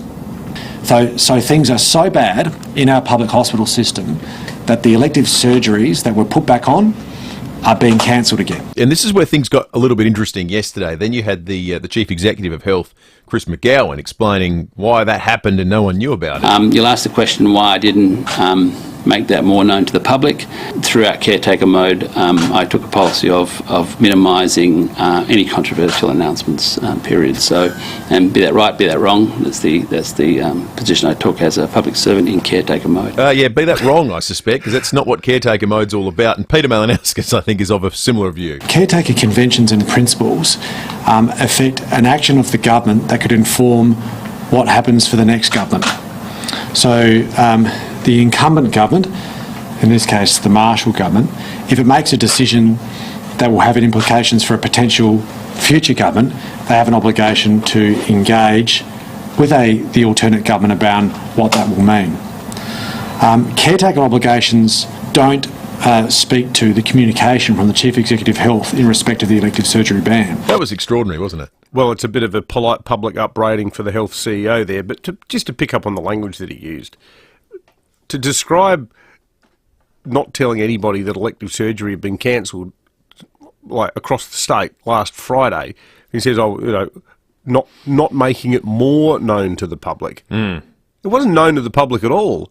It couldn't have been any less known to the public. And hearing Mr. McGowan speak yesterday reminded me of the terrific Larson cartoon of the two deer out in the forest, and one of them's talking to the other one. He's got this giant target painted on his chest, and he says, "Bummer of a birthmark, Hal." Chris McGowan is Hal. He's... If you ever you've wanted to be the CEO of the SA Health, dust off your CV, because I reckon there's going to be a vacancy any day now. And yesterday didn't help, but this was always coming, wasn't it? Well, given that you've campaigned the whole time on health being a disaster, you can't exactly keep around the people that have put it in that place. But, I am reluctant to dance on the political grave of Stephen Marshall because the bloke suffered enough. But the big contrast yesterday, and undeniably, part of Stephen Marshall's demise was his hands-off approach when it came to accepting health rulings. And one of the things that we had moments of tension with the former Premier about on this program involved things like the 12-year-old girl from Loretto who wasn't allowed to go back to see her family way out far western New South Wales, and things like the broader rules around, which are still, as far as I can understand it, we've still got different rules in South Australia for close contacts being managed at boarding schools versus the rules in Queensland, which are much more level-headed and workable. How often did we have the Premier on the show, the former Premier on the show, and you'd ask about specific cases like that affect stacks of people, or would ask about people being stranded interstate when the borders were shut and so forth, and the answer was always a sort of default political answer: this is hard on everyone, I'm not aware of that individual case, I can't comment on individual cases. Or talking about things like how the close contact rules are affecting business, and you get answers like, well, it's a difficult time for everyone, but we need to defer to the health advisors. Oh, no. People voted you in to make decisions. And I think the people who would have been most enthused yesterday, seeing the fact that Malinauskas is trying to prosecute the logic behind things like our close contact rules, are the people who are currently tearing their hair out doing their roster going, so how many people have we got in ISO right now? Yeah. Like, this is what people get voted in for. It's called executive power for a reason, and it implies that you're going to exercise that power, you're going to use that power, rather than just say, oh, well, that's what Nicola's told me to do. It certainly looked and felt different, but is the outcome any different yet? Not yet, it's not. So I had the appearances of being better, but well, we're not there yet. This is where because the rubber has to hit the road at some point. Yeah, because the flip side for Peter Malinauskas, and this is why he's sort of cooling his heels at the moment, is he could have gone in like a bull at a gate yesterday and said, well, that's all well and good, but I think we should have the same close contact rules as the eastern states. And if suddenly you get a huge surge in cases because he's actually overruled the health advice, then his first action as Premier becomes defying health and triggering a huge surge in case numbers. Because these are all fine lines, and it can be flipped on you in an instant, because suddenly Stephen Marshall's view, and I think I don't think he ever pretended to be anything other than this, was I'll run this like a business, I'll hire the best people for the key jobs, and then I'll let them do it, and I'll get out of the way, right? Which, in this context, and all the examples you've highlighted, didn't play well for him as the leader of the state. But the opposite to that is turning up and saying, well, I'm actually going to make the calls. They go wrong, and people say, sorry, what's your expertise in health? Yeah. So it's a fine line, but it's a delicate balancing act. But I think where he is at the moment, he's on the right part of the scale in terms of the balance. Oh, because no doubt. At least he's putting the screws on them now, saying, "Hang on a minute, why are we doing this? Yeah. Why are we different?" Yep. As opposed to, "Oh well, that's what I've been told." Yeah, absolutely. Yeah, it'll be interesting to see how it does play out. This is fascinating. Do you remember what it felt like? And we got a very negative view of the whole trajectory of the car industry in South Australia, but it felt like the car industry was in all parts of the world just slowly going to was receding, and it was being mechanised, and it was robots, and it wasn't about people or investment any longer. Elon Musk has just opened a gigafactory. It's what they call where they make the Teslas in near Berlin. It's the first time he's expanded into Europe. It's worth more than 5 billion euros. 5 billion euros. So which is what? $10 billion? In excess of 10 billion Australian dollars?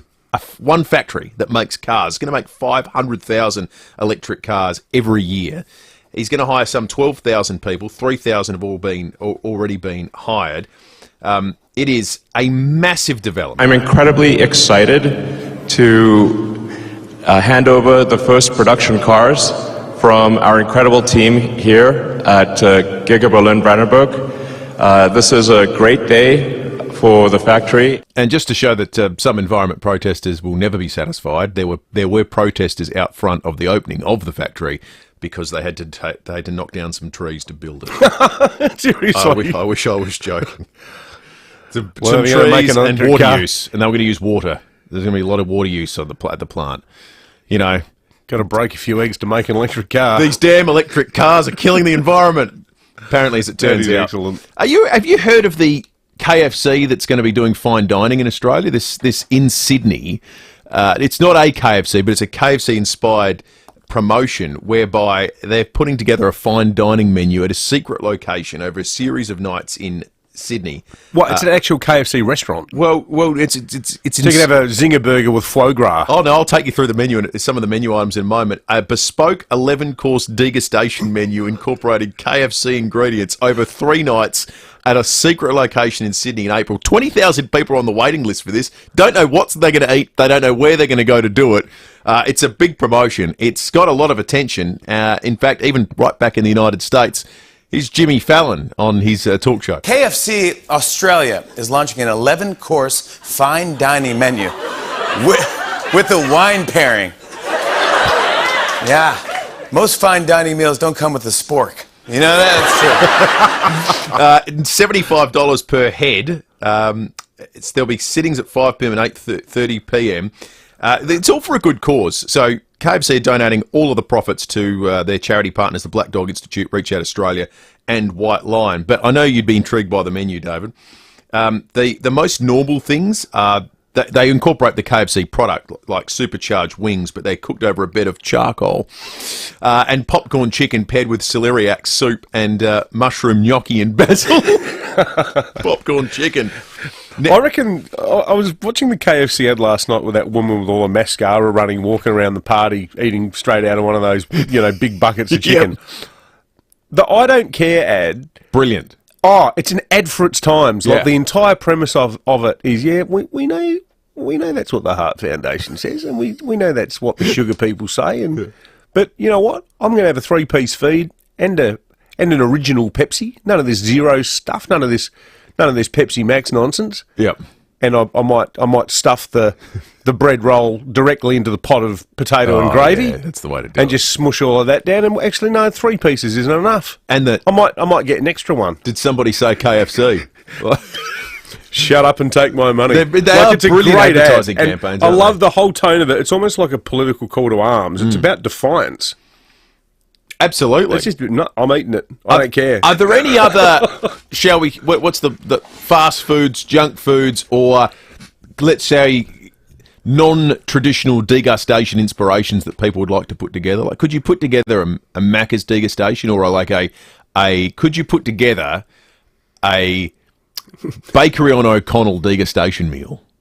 There's got to be versions of everyday foods that could be given the once-over by a Michelin-starred chef. Well, I'd argue that a pie floater is actually kind of like haute cuisine in... Seriously. Yep. Like, it is... There's something incredibly clever about it. Like the matching of the pea with the pastry and the meat gravy inside the pie. And then if you put the vinegar on it, then white pepper. Like, there's something uniquely clever about that. So I'd say the pie floater is actually already there. It's already there. Maybe that's on the menu. Yeah. Maybe that's on the menu. Yeah. What's your simple meal made fancy? Your simple favourite that could be made fancy. Maybe people already do it at home. In fact, I should just be interviewing you for this segment. Here's one. How about sausage roll carpaccio? Oh, wow. Where you cut the sausage roll into little discs and you fan it out on a plate, sprinkle it with Parmesan, balsamic vinegar. Shut up and take my money. EVO. That is rocket on the side. That is sausage roll carpaccio. If anyone's got something that matches that, we'd love to hear. It's just 8223 0000 text us on the Telstra Store Mount Barker text line. These are the ideas we're after, folks. Yeah, that's right. That's the kind of genius. The mad genius. Let's check traffic. The Robertson Brothers 1960s variety TV shows on at Her Majesty's Theatre Thursday, May 12. Tickets at the venue. Thanks, Will. At Mitchell Park, crash on Sturt Road at Marion Road. Mediti, another collision there. This one's on Main North Road near Nottage Terrace. Bowden, sign works on Park Terrace near 6th Street continue, and Mile End, you'll find restrictions for works on Henley Beach Road. That's near South Road. Busy this morning, Tapley's Hill Road from Glenelg North through to the airport with cameras Park Terrace, Bowden. Trimmer Parade, Seaton, West Lakes Boulevard at West Lakes. At Burbank Homes, you choose the offer. Solar savings, free upgrades or cashback bonus. Only 1K deposit get you started. T's and C's apply at burbank.com.au. Adelaide's most accurate traffic on 5AA. AFL is back for 2022. And 5AA is Adelaide's football leader. Catch every game, live, local and passionate, with South Australia's best call team. Stephen Rowe, Tim Ginniver, Mark Bickley, David Wildy, Will Goodings and Tom Wren.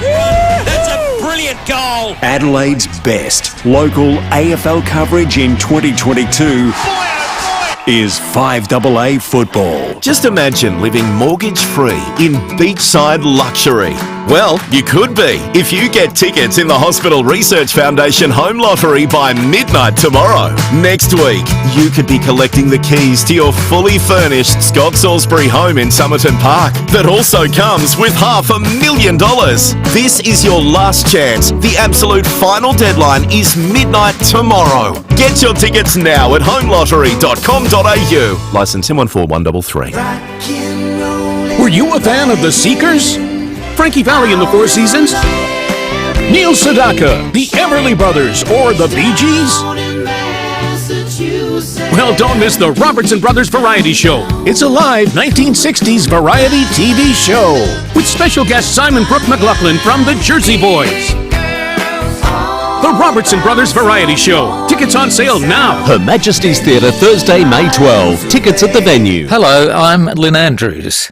At Lynn Andrews Real Estate, we've seen a lot of change in the property market over the last 50 years, but one thing remains constant: our passion to help people invest in the future, to build strong property portfolios in commercial and residential real estate.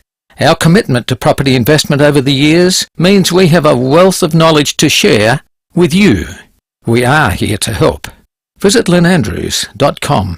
G'day, it's Mark Bickley. When you buy a Leader computer, you're buying a computer made right here in Adelaide. You're dealing with people that live in Adelaide, and when it comes to servicing or support, it all happens here in Adelaide. Not overseas, not interstate. Unlike some others, Leader don't have to send anything off for repair. They take care of everything right here. It makes sense to live life local. Live life Leader. Leader Computers. Find your local dealer at leadersystems.com.au. It's okay to want more, which is why more and more people choose Mawson Lakes Volkswagen to service their car, especially Volkswagen owners. At Mawson Lakes Volkswagen, we offer state-of-the-art servicing, complimentary loan cards, next-day servicing, and breakfast or lunch is on us. Why? Because when you're Adelaide's newest Volkswagen dealer, you want to give more. Mawson Lakes Volkswagen, just a short drive from the city. Visit mawsonlakesvw.com.au and book your service today. We don't just say we're local. We are local. 9 News is made in Adelaide for Adelaide. David Penberthy and Will Goodings. 5AA Breakfast. 24 after 7. Auntie's called in. Morning to you, Auntie. Hello, Penberthy and Will Goodings. I'm never going to listen to you again. You're an example of Labor not caring. I'm very upset with what you said on Saturday. Who would want to live in Mitchell Park South area? Well, people that's where I'm live in from. that area. It's their home you're talking about. Would you like someone talking about your home like that? I love Mitchell Park. I spent my entire life in Mitchell Park. Carolyn Power just dropped by and couldn't even win that boot. That's the most Labor booth in Elder or Mitchell or Boothby electorates. Carolyn Power is a superb person. I know. I've spoken to her.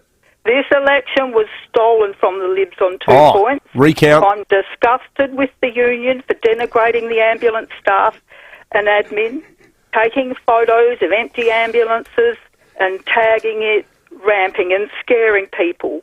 Okay. I have had ambulances for many in the family, and I've not had any problems. Thank you, Auntie. Thank you, Auntie. David, you got chastened. Any response? No, I'm not going to respond. Auntie's allowed to say whatever she likes. Yeah, but I meant to the people of Mitchell Park, who you've been a proud advocate for your entire life. I like the idea that the election was stolen, though. Well, Quentin in Old Ranella, good morning. Good morning, fellow beautiful men. How are you going? Good, mate. Thanks, Quentin. A little bit of a classy food. You've got sausage bouillon. Sausage some people might just call it a sausage roll. Or you can have sausage Kiev, which is a sausage with garlic butter wrapped in crumbs. Sausage Kiev. Well, they've got to call it Kiev now. Yeah, that's right. But nothing else with that description is wrong. I tell you what, Quentin, we're going to give you a double to go see A Girl from the North Country at Her Majesty's Theatre this month, starring Lisa McCune, featuring Bob Dylan's music. Looking forward to chatting with Lisa a little bit later this week. But that is excellent work for our Simple Foods Made Fancy segment this morning. Got my mouth some watering. great text as well. Oh, there's so many here. Someone suggested a deconstructed Chico roll. Rob likes the idea of having a bung Fritz tasting served in sushi train format, where the Fritz just drives around in front of you on little trains. Gavin in O'Sullivan's Beach says, how about pan-fried Chico roll portions on a smear of pumpkin puree, garnished with finely sliced chilli and spring onions? Every piece is an end piece. Is the end piece. That's the bit you want of the Chico. Excellent texts. Was that a wind-up before about you being mean to Mitchell Park? I'm still not sure. Was that a gag or was it serious? Actually, I'm not sure. Yeah, Maybe I should ring it back off air. I'm not sure. We can smooth this over. Like deadpan brilliance, if so. That's right. Okay, let's reflect on Stephen Rowe's show last night. Book your service online, North Point Toyota, to win the cost back. It is the North Point way. You caught up with Barry Hall, who is tonight fighting Sonny Bill Williams. Let's get ready to rumble! Sonny Bill Williams and Barry Hall weighed in today ahead of their turf war tomorrow. It is live and exclusive on Stan Event. Joining us now is big bustling Barry Hall. What's your plan, Baz? Well, obviously got to get him out of there. You know, there's a lot of big corporations that want him to win because if he loses, there's a lot of money lost. I signed up knowing that, and we're just going to have to knock him out. I don't think the judges are going to give me a decision even if I win the fight. So, you know, that might sound paranoid to people, but we do know the boxing game and we do know money makes the world go round. So, wow. Yeah, I'm going to have to knock him out. I tell you what, exhibitions make the boxing world go round these days. They're all fights between famous YouTubers, former sports stars of other sports, actors. It's interesting. I don't know if you're a diehard boxing fan, whether you'd like the direction it's going. It's bringing lots of eyeballs to the sport that typically don't watch it, but at the same time, the feature events tend to be freak shows, not traditional. Like Tim Tseu's fighting as well in the United States. Kostya's son. Like proper boxing. And that won't get 1/10 of the focus this will get. No, I hate the whole macho culture that Barry Hall epitomises. I mean, the idea that the guy did what he did to Brent Staker, ended the career of that St Kilda player who was a rookie. He was playing reserves and he got pushed up into I think it was a pre-season game. Hall broke his jaw. The guy never played football again. Barry Hall makes my blood run cold, and I hate the way he's fated as some sort of hero or hard man when he's over the years he's been the sporting equivalent of a coward puncher. Well, you can't. He's a crap bloke. If you did what he had done these days, I suspect you'd never play again. And if he hears that, I'm going to say it was Will who was talking.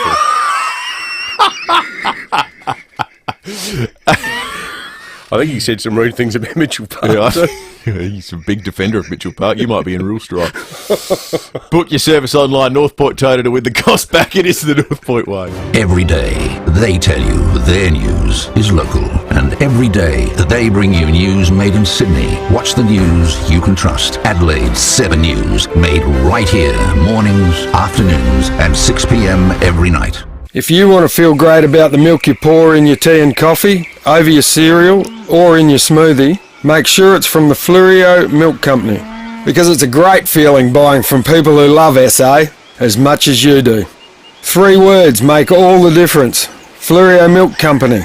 South Australian and proud of it. Phew, feel like a cuppa now. FIVEaa Milk Company, celebrating 15 years of SA business. FIVEaamilkco.com.au. Have you tried pork sanchoy bao yet? It's so quick and easy. You just fry up some pork mince, break up a lettuce, and pork sanchoy wow.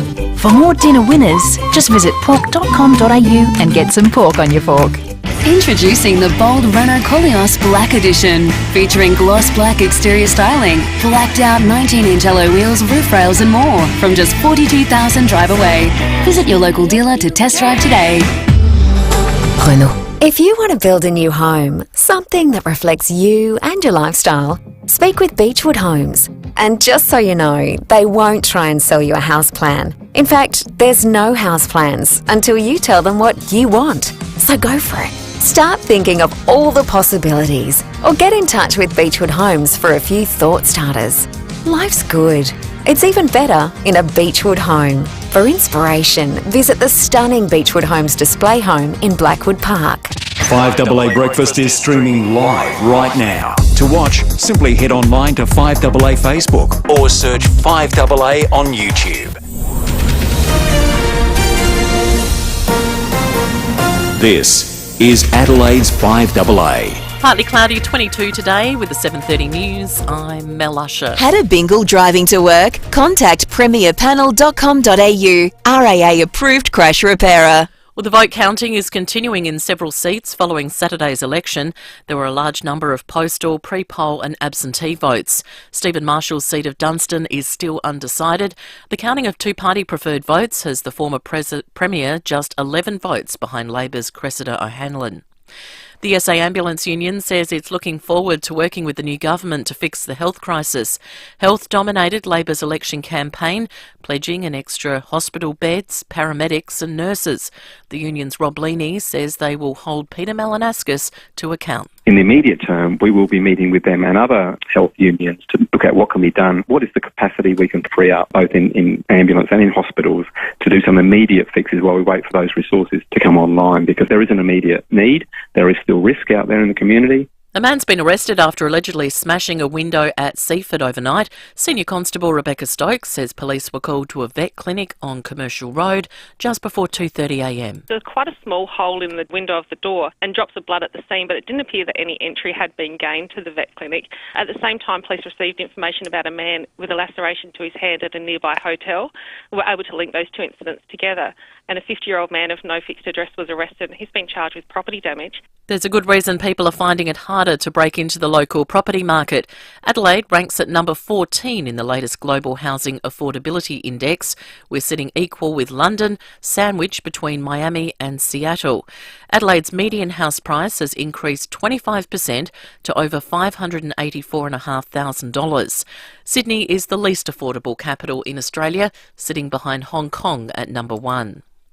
Vladimir Putin's most prominent critic has been jailed for 9 years after a trial which has been dismissed by critics as a sham. Europe correspondent Brett McLeod reports. He's already been poisoned and imprisoned. Now a Russian judge has punished Alexei Navalny even further. 9 years in maximum security for fraud charges widely seen outside Russia as trumped up. After the sentencing, Navalny wrote on Twitter that Vladimir Putin is afraid of the truth, vowing to fight on. After the hearing, his lawyers said they would appeal before they too were arrested by police. More than 30,000 tickets to the State Memorial for cricket great Shane Warne at the MCG have been snapped up in less than 3 hours. The MCC says the free tickets distributed yesterday were for the Northern Grandstand, but other parts of the ground will be made available when it reaches capacity. It will be held on March 30. Now turning to 5AA Sport. All new 2022 Mitsubishi Outlander with 10-year warranty, 10 years capped price servicing at Agostino Mitsubishi. And with everything footy, here's Tom Wren. Thank you, Mel. Yes, let's begin there. Adelaide's had a win at the AFL Tribunal, with captain Rory Sloane free to play after having his charge of making intentional contact to the eye of Fremantle midfielder Blake Acres downgraded to careless. It means he can play against Collingwood on Saturday. Well, meantime, the AFL could appeal last night's tribunal decision to overturn Willie Rioli's rough conduct charge. It ruled Rioli made high contact with Gold Coast Matt Rao, but determined he did not engage in rough conduct in the marking contest. Bombers vice-captain Zach Merritt has told Fox Footy's AFL 360 he's stunned by the verdict. The priority should always be to protect the guy going for the footy, and I think that's a pretty dangerous action, and I think my understanding at the moment would be that would be a week, but it is a big call, and I'm sure that will set a precedent moving forward. Meantime, Brisbane's Mitch Robinson says he's very upset at his one-game ban for forceful front-on contact was upheld. Australia will be out for quick wickets on day 3 of the third test against Pakistan in Lahore. The Aussies were dismissed for 391, with the home side reaching 1 for 90 at stumps in reply. The Socceroos will be under-resourced when they take on Japan tomorrow night in their Crunch World Cup qualifier at Olympic Park. Tommy Rogic has been ruled out with an ankle injury, joining fellow stars Jackson Irvine and Aaron Moy in being unavailable. Midfielder Dennis Jeanreau admits Rogic is a massive loss. He's a big player, someone that I look up to. I feel he's a fantastic footballer, and it's a shame that he won't be with us for these games. Meantime, Adelaide United assistant coach Ross Aloisi is set to depart the club as he takes on a new role with a Japanese club. Damien Mori will replace Aloisi for the remainder of the season. And that's the 5AA Sport. Now checking 5AA traffic. The Robertson Brothers 1960s variety TV show, Her Majesty's Theatre, Thursday, May 12. Tickets at the venue. At Marion, there's a crash on Sturt Road at Marion Road causing delays inbound. Medindie, another collision there. Main North Road near Nottage Terrace, just near Scotty's Corner. And Bowden, sign works on Park Terrace near 6th Street, affecting both directions. A few cameras about for the drive-in this morning. Burbridge Road, West Beach, Grant Scully Road, Clarendon, and Main South Road at Old Noarlunga. Delicious 100% clean Mexican food. Enjoy a Guzmati Gomez burrito or bowl for only $9.90. Yes, just $9.90 when you order through the GYG app. Adelaide's most accurate traffic on 5AA. Now the 5AA forecast. The Robertson Brothers 1960s variety TV show, Her Majesty's Theatre, Thursday, May 12. Tickets at the venue. Heading for a top of 22 today and partly cloudy tomorrow 23, Friday mostly sunny and 24. Right now it's 14 degrees. More news as it happens on 5AA. Speak with One Solution and they'll tell you cybercrime is not a big business problem, a government problem or a small enterprise problem. It's everyone's problem. Ransomware, malware and adware remain the #1 threat. One call to One Solution will put your business in a safe place. It's the smartest, most cost-effective business decision you'll ever make. Get in touch with One Solution, winner of the National Telstra Customer Experience Award. onesolution.net.au. Kev? Yeah? Why are my garden gnomes painted gold? Gold is the colour of winners. Yes, It symbolises that we, as a people, are winning with restrictions being eased in our pubs. Of course, yeah, that. Citizens, one and all, restrictions in pubs have been eased. Oh, happy days. Do you think garden gnomes care about restrictions being eased? Oh, they care. They're little people in plaster, but they care. Let's go to the pub. Nice idea. A message from the AHASA. It's time we had some fun. David Penberthy and Will Goodings. 5AA Breakfast. 21 minutes to 8. Sean Fuster in just a moment. John Blake coming up before 8 o'clock. Hey, this time yesterday, just after 7:30, before we were about to talk to Phil Curry, one of our listeners, a chap by the name of Dave, rang in and made some comments about an MP. Now, I must admit, I didn't actually hear the comment at the time, and Will didn't hear its proper context. You might have picked up when Phil came on in his usual droll style. He went, "Oh, that went well." He heard it, and we went back and had to listen to it after the program. I just want to say the comment that the listener made was disgusting. We certainly do not agree with it or endorse it, and if we had worked out what he said, we would have dumped the comment, but live radio, it doesn't always work like that. So I'd just like to apologise to the person in question and say that the comment that was put to air was deeply offensive and not something that we endorse. And generally our listeners are much classier than that anyway. But it was a shocking remark, and we apologise for it. Absolutely. All right, well, with the election out the way, we can get back to the resumption of normal service here on 5AA Breakfast, which means our weekly Around the Court segment with Sean Fuster, thanks to Crime Stoppers SA and Police Credit Union supporting better communities, crimestoppersa.com.au. Good to have you in the studio, Sean. Thanks, guys. Good morning, and I'd like to thank the former Prime Minister and holder of the Golden Eyebrows for my week's sleep-in. That was great. Yeah, well, nicest thing John Howard's ever done for me is give me a week's sleep-in. That's right. You have to be among the longest-serving Prime Ministers in Australian history Me personally, no. to bump you off the program. Right, That's no, what that's it takes generally. That's what it takes. Well, you know, his term in the Prime Ministership, my term in courts, it's roughly equal. Yeah, that's right. I think you're longer, mate. Well, what's the term of time we've been talking about Dominic Perrottet? God, that's 27 years, you know, probably coming up on... Actually, yeah, it'd be coming up on 28. Coming up on 28 years, and we still don't have a verdict yet in the NCA bombing trial. Amazing. Yeah, Justice Kevin Nicholson, I'm sure, has been working very diligently trying to pass through 27 years of forensic evidence, of witness evidence, of things like that to get to a verdict. He's been working on it since October last year. Wow. But with the courts overloaded the way they always are, His Honour's had a couple of other trials to deal with in between that.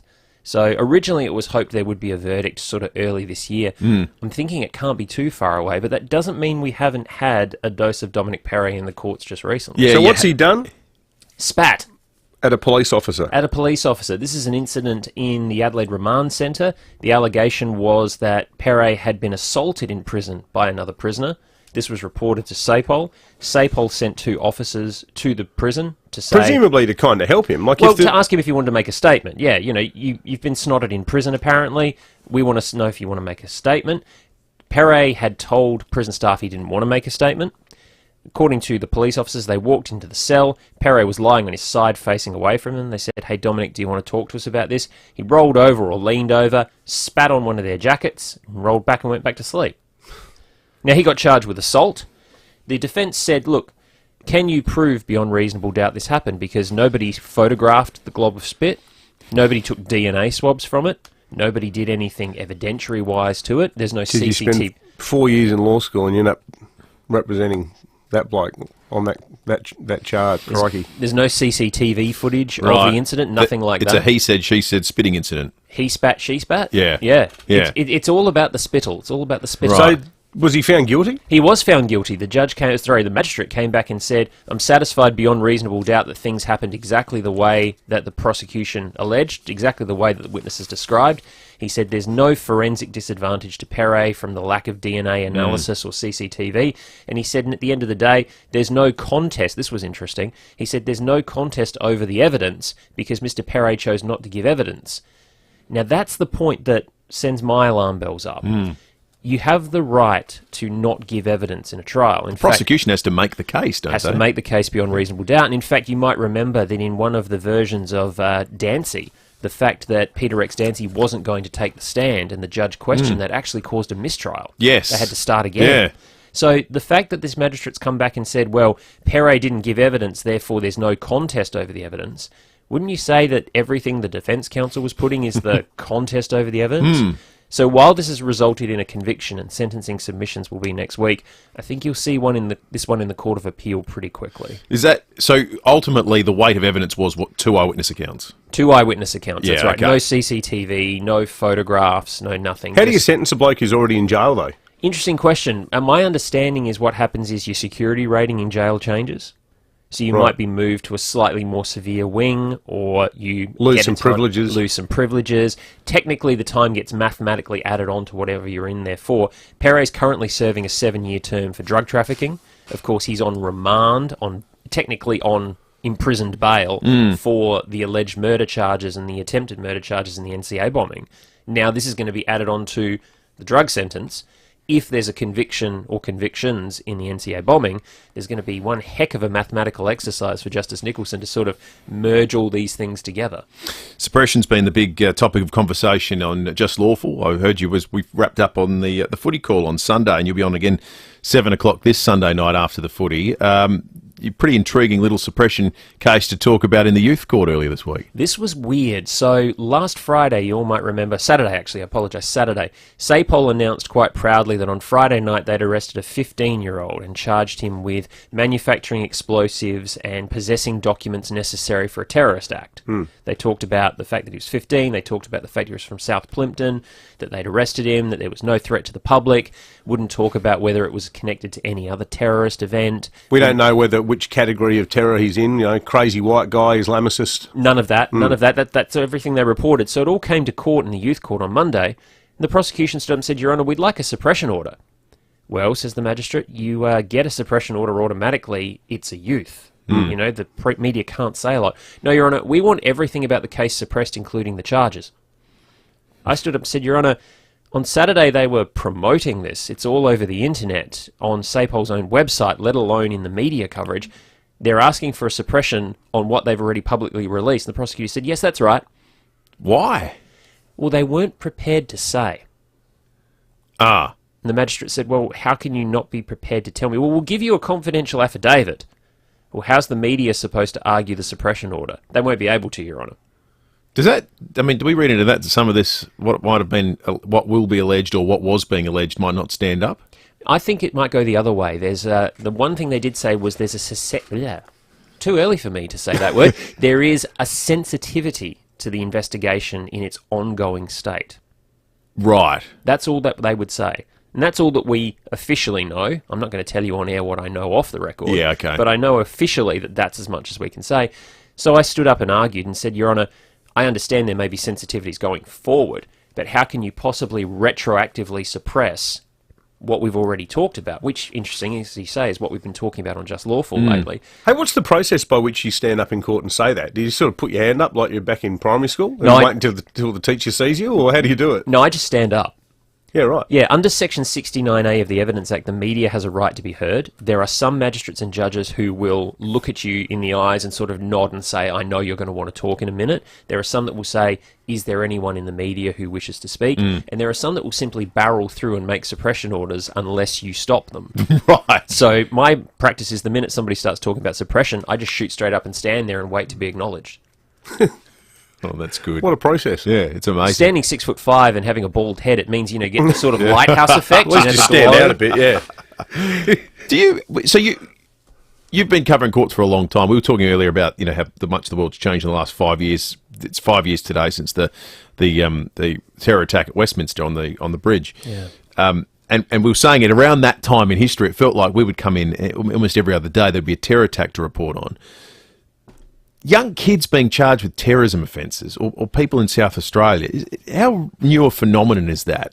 Newer phenomenon? Yeah. You'd probably date it back to the allegations of the Riverland massacre plot a few years ago. You remember the two boys? But that's literally as far. We're not talking 2005 or 95 or 85. We're talking...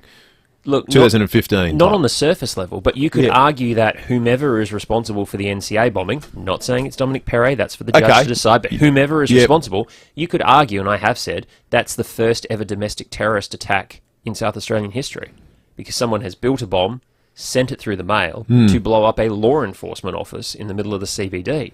Arguably, that's the beginning of South Australia's exposure to domestic terrorism. But in terms of the courts classifying something as a terror incident or a terrorist... Only the last couple of years. You had Zainab Abdirahman Khalif, the accusation that she had tried to join Islamic State. You had the Riverland duo. You've now got, the neo-Nazi alleged members of that group and the alleged 20-year-old leader of that group. You've got this kid now as a Friday going through, and that's gone off into the ether. That'll be back in April. They closed the court after refusing the suppression order. So we never found out any more than we knew, but we weren't having to redact what we already knew. You're going to see more of it, that's the thing. Yeah, it's interesting. Always is, Sean. We appreciate you coming in. Sean Fewster will be back with Just Lawful Sunday night at 7 o'clock after the footy. All right, time to check traffic. The Robertson Brothers 1960s variety TV show Her Majesty's Theatre, Thursday, May 12. Tickets at the venue. Thanks, Will. At Marion, residual delays from an earlier crash, dirt road at Marion Road. Bowden, sign works on Park Terrace near 6th Street. It's affecting both directions. Elizabeth, works on Main North Road near Yorktown Road, affecting outbound speeds. And Mile End, you'll find restrictions for works on Henley Beach Road near South Road. Cameras Park Terrace, Bowden, Trimmer Parade, Seaton. If you're driving today and there's someone or something that needs your attention and it can't wait, pull over, because no one is driving if you're distracted. Think road safety. Adelaide's most accurate traffic on 5AA. Did you know that South Australian explorer John Horrocks was shot and killed by his own camel? His shotgun, still in the animal's pack, accidentally discharged as his camel moved to kneel down, mortally wounding poor John. Actually true. And did you know that all Automasters service and repair centres offer repair now, pay later options? Absolutely true. Switch and save on logbook servicing, repairs, brakes, aircon and more. Call 1300 Automasters. Great service, guaranteed. Act now and you could be living right on the doorstep of art, culture, sport, entertainment and fine dining. 88 O'Connell. Construction of this ultimate urban resort begins soon, which means you have limited time to explore the 2-bedroom fully furnished display suite on site. 1, 2 and 3-bedroom apartments are selling fast, so make the time today. Hurry, time won't wait. Take advantage of pre-construction pricing. 88 O'Connell by Commercial and General, proudly delivering South Australian communities for 25 years. Were you a fan of the Seekers? Frankie Valli and the Four Seasons? Neil Sedaka, the Everly Brothers, or the Bee Gees? Well, don't miss the Robertson Brothers Variety Show. It's a live 1960s variety TV show with special guest Simon Brooke McLaughlin from the Jersey Boys. The Robertson Brothers Variety Show. Tickets on sale now. Her Majesty's Theatre, Thursday, May 12. Tickets at the venue.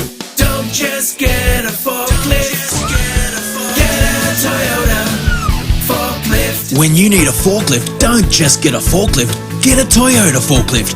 Get the world's #1 forklift brand. Get legendary Toyota reliability, get world-leading safety, and get it from toyotamaterialhandling.com.au. Get the Toyota Forklift Advantage for sales, service, and hire. Get a Toyota forklift. Let me tell you about St Kilda Hotel. Legend has it, long before the Schnitties and St Kilda Playground over there, this pub was a hideaway for the daring few who wanted a cold one after hours. A watchman kept lookout for cops, and this secluded little pub became a sanctuary for the few that knew about it. Still is. Good old school hospitality. Now you know. This table's waiting for you at St Kilda Hotel. So now you know about the camel who shot the explorer. You also know how to switch and save with Automasters. Logbook servicing, repairs, brakes, aircon and more. Call 1300 Automasters. Great service, guaranteed. 5AA Breakfast is streaming live right now. To watch, simply head online to 5AA Facebook or search 5AA on YouTube. David Penberthy and Will Goodings. 5AA Breakfast. 7 to 8. Time to give away some free fuel. We've got $100 worth for you thanks to the great people at McGain Real Estate. McGain Real Estate, massive supporters of locals. Sold by McGain again. 82230055 is the number. All we want to hear out of you is thanks, David and Will. Say nothing else. Yes. Nada. Thanks, David and Will, and you'll get yourself $100 worth of free fuel. Reminder, we just answer you straight on the air. There's no green room process here. You hear the click, you're on the air. We'll do that in just a moment, but first we'll check the weather. 14.4 degrees outside at the moment, so a cool start to the day. It's not getting a whole lot warmer. 22 will be the top today. 23 the expected top tomorrow, and 13 overnight, so another cool night. 24 on Friday. 28 Saturday, warming up for a nice weekend. 30 on Sunday, and then we cool off a little bit again for the working week next week. Monday is 24 and 24 also on Tuesday. That would be the third week in a row where we've had cooler weather midweek and beautiful sunny weather on the weekends. Although I must admit, I seem to be out of step with a lot of our listeners who were saying it was far too hot at the football. I'm not saying, certainly not saying to the listeners, harden up or anything. Oh, no, it was miserable on the east. For people sitting in the eastern stand, it was miserable. What about, doesn't it make you reassess AFLW? Oh, my word. Like, we went to the game at, whatever it's called now, Panther Park, Hickenbotham, Flinders University, whatever it's called, can't keep up. It was like the Sahara that day. Yeah. It was so hot. And the women were out there in the middle just going out, hammer and tong. It's brutal. It's not right. It's not when footy's meant to be played. They should shift it to winter. Yeah, I think so. I think it's ready. All right, let's give away some free fuel to playing Tanks Dave and Will. I think we've got a caller on the line there. Good morning. Hello, is there someone there?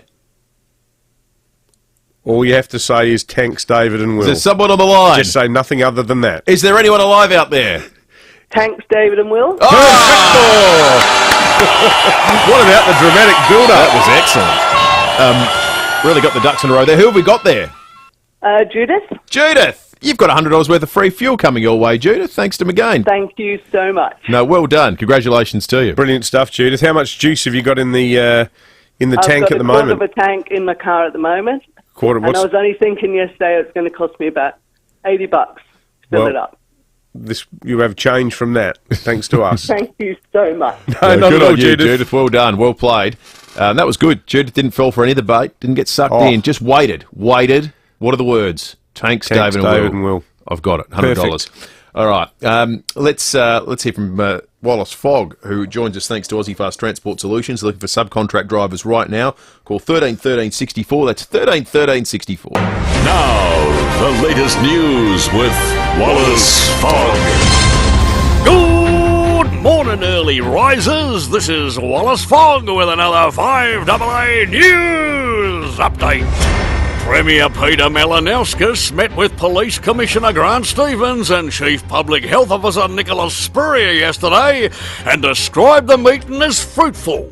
The main item on the agenda was, of course, the easing of COVID restrictions, including the mask mandate and isolation requirements. At this stage, there will be no change to the restrictions, and Mr. Malinowskis said after the meeting that he didn't realise how difficult Grant Stevens and Nicholas Spurrier were to deal with, and he now wishes Stephen Marshall had won the election. In other news, Premier Peter Malinowskis has met with health workers at the Royal Adelaide Hospital to discuss problems including ambulance ramping. After looking at ramping statistics and speaking with nurses and doctors, he announced that it would probably take his entire 4-year term to fix the problem, and he now wishes Stephen Marshall had won the election. And finally, new Premier Peter Malinowskis has met with officials from V8 Supercars with a view to reinstating the big race for the end of this year.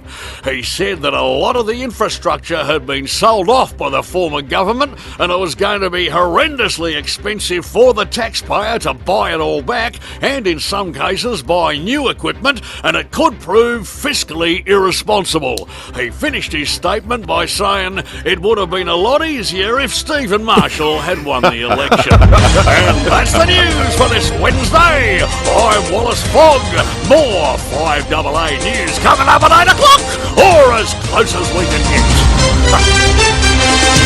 Will from John Blake coming up after 8:30 when we go behind closed doors. This is Brad. Brad loves his aircon set to a frosty 16 degrees. But Brad has a problem. He gets the gilts having it on all day. Well, Brad, save your gilts for giving the family frostbite. Because NRG Solar gives you electricity guilt-free. Just guilt-free cold air all day long. Electricity guilt-free with NRG.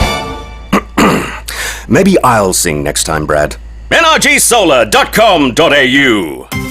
Hey, it's Callum here. As a chef, I know that confidence in the kitchen equals success. The same goes for buying a new Mazda. You can feel confident in the team at Edwardstown Mazda because they've been doing it for years.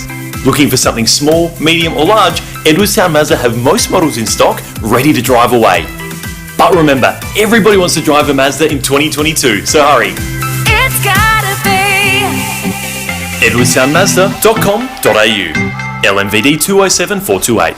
Now, there's less than 48 hours remaining for your chance to grab your tickets in the Hospital Research Foundation Home Lottery. The clock is ticking to be in the draw for the incredible $3 million grand prize, with the final deadline to purchase tickets being midnight tomorrow. That's right. This stunning Art Deco, fully furnished Scott Salisbury home at Somerton Park could be yours. Plus, how's this? You also receive $500,000 in cash. You might get an insight into who your neighbour is, because we're doing the early bird prize, which is the Scott Salisbury home next door after 8 o'clock today. So listen in, that might be who you live next door to.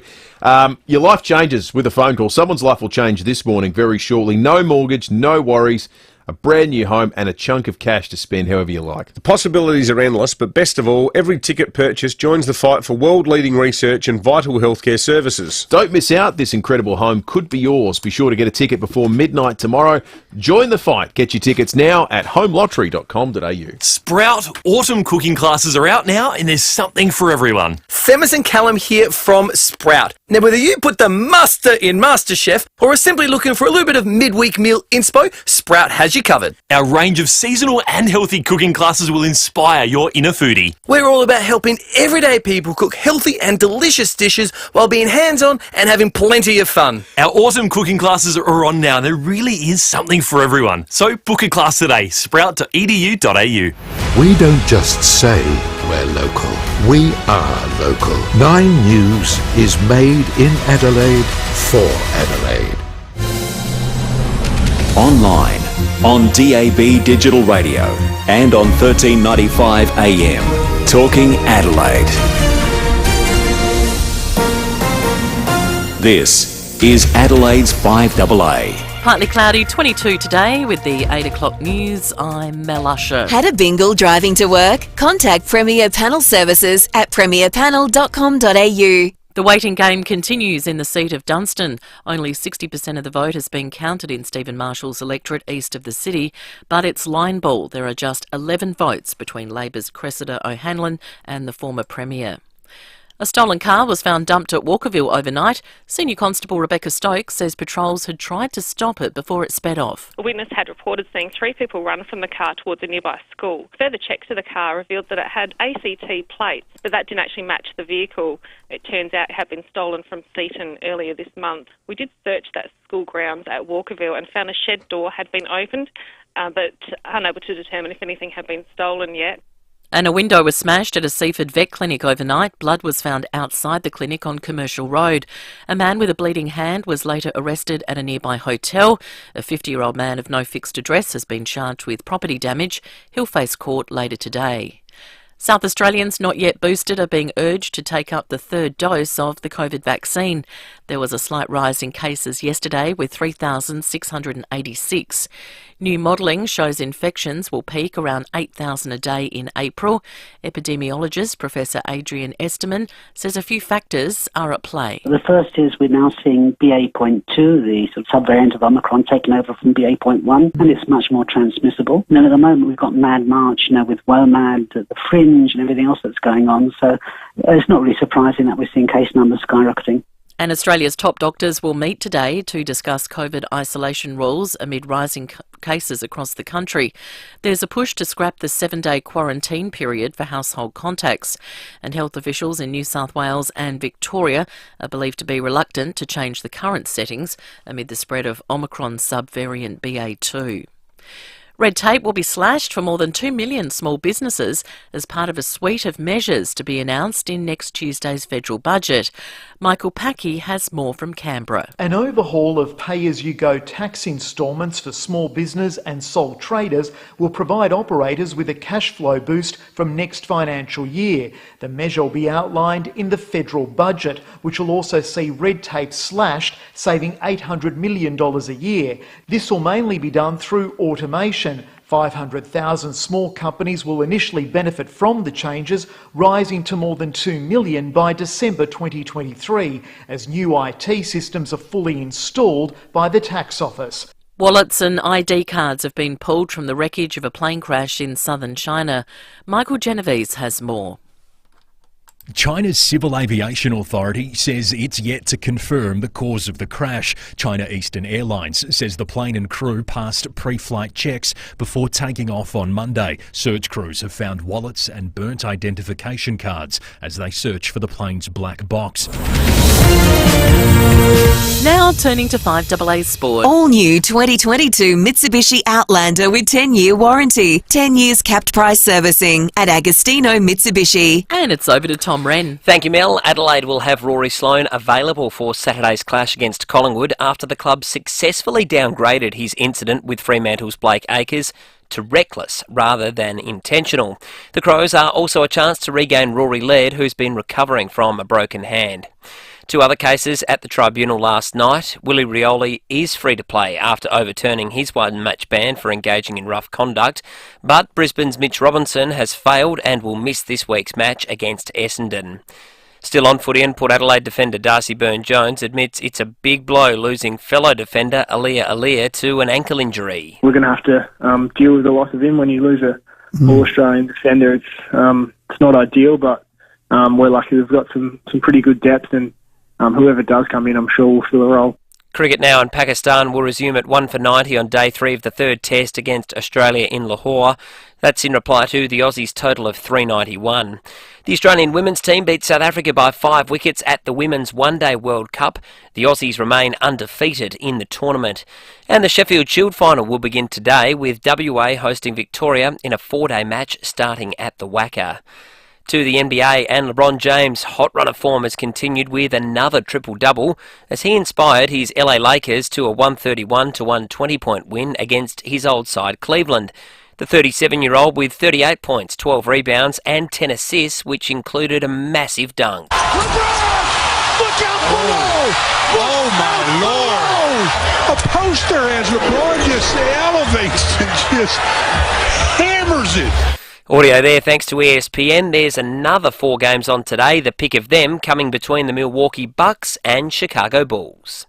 And that's the 5AA Sport. Now checking 5AA traffic. The Robertson Brothers 1960s variety TV show, Her Majesty's Theatre, Thursday, May 12. Tickets at the venue. At Marion, got a smash at Sturt Road and Marion Road. Got delays there inbound. At Brompton, got a few delays there with some sign works happening. Park Terrace at 6th Avenue causing delays for the drive-in. Mile End, you'll find restrictions for works on Henley Beach Road near South Road. Busy at the moment. Tapley's Hill Road, Warren Avenue to West Beach Road with cameras or Aldinga Beach Road, Aldinga Beach, and West Lakes Boulevard at West Lakes. Jack's Tyres and Auto are now open at Gillis Plains in Edwardstown. Call Jack's today to make a booking. Jack's Tyres and Auto. Peace of mind driving. Search Jack's. Adelaide's most accurate traffic on 5AA. Now the 5AA forecast. The Robertson Brothers 1960s variety TV show, Her Majesty's Theatre, Thursday, May 12. Tickets at the venue. 22 today, partly cloudy tomorrow 23, and then mostly sunny and 24 on Friday. Right now it's 16 degrees. More news as it happens on 5AA. We can work it out. We can work it out. David Penberthy and Will Goodings, 5AA Breakfast. Think of what I'm saying. We can work it out and get it straight. 7 after 8.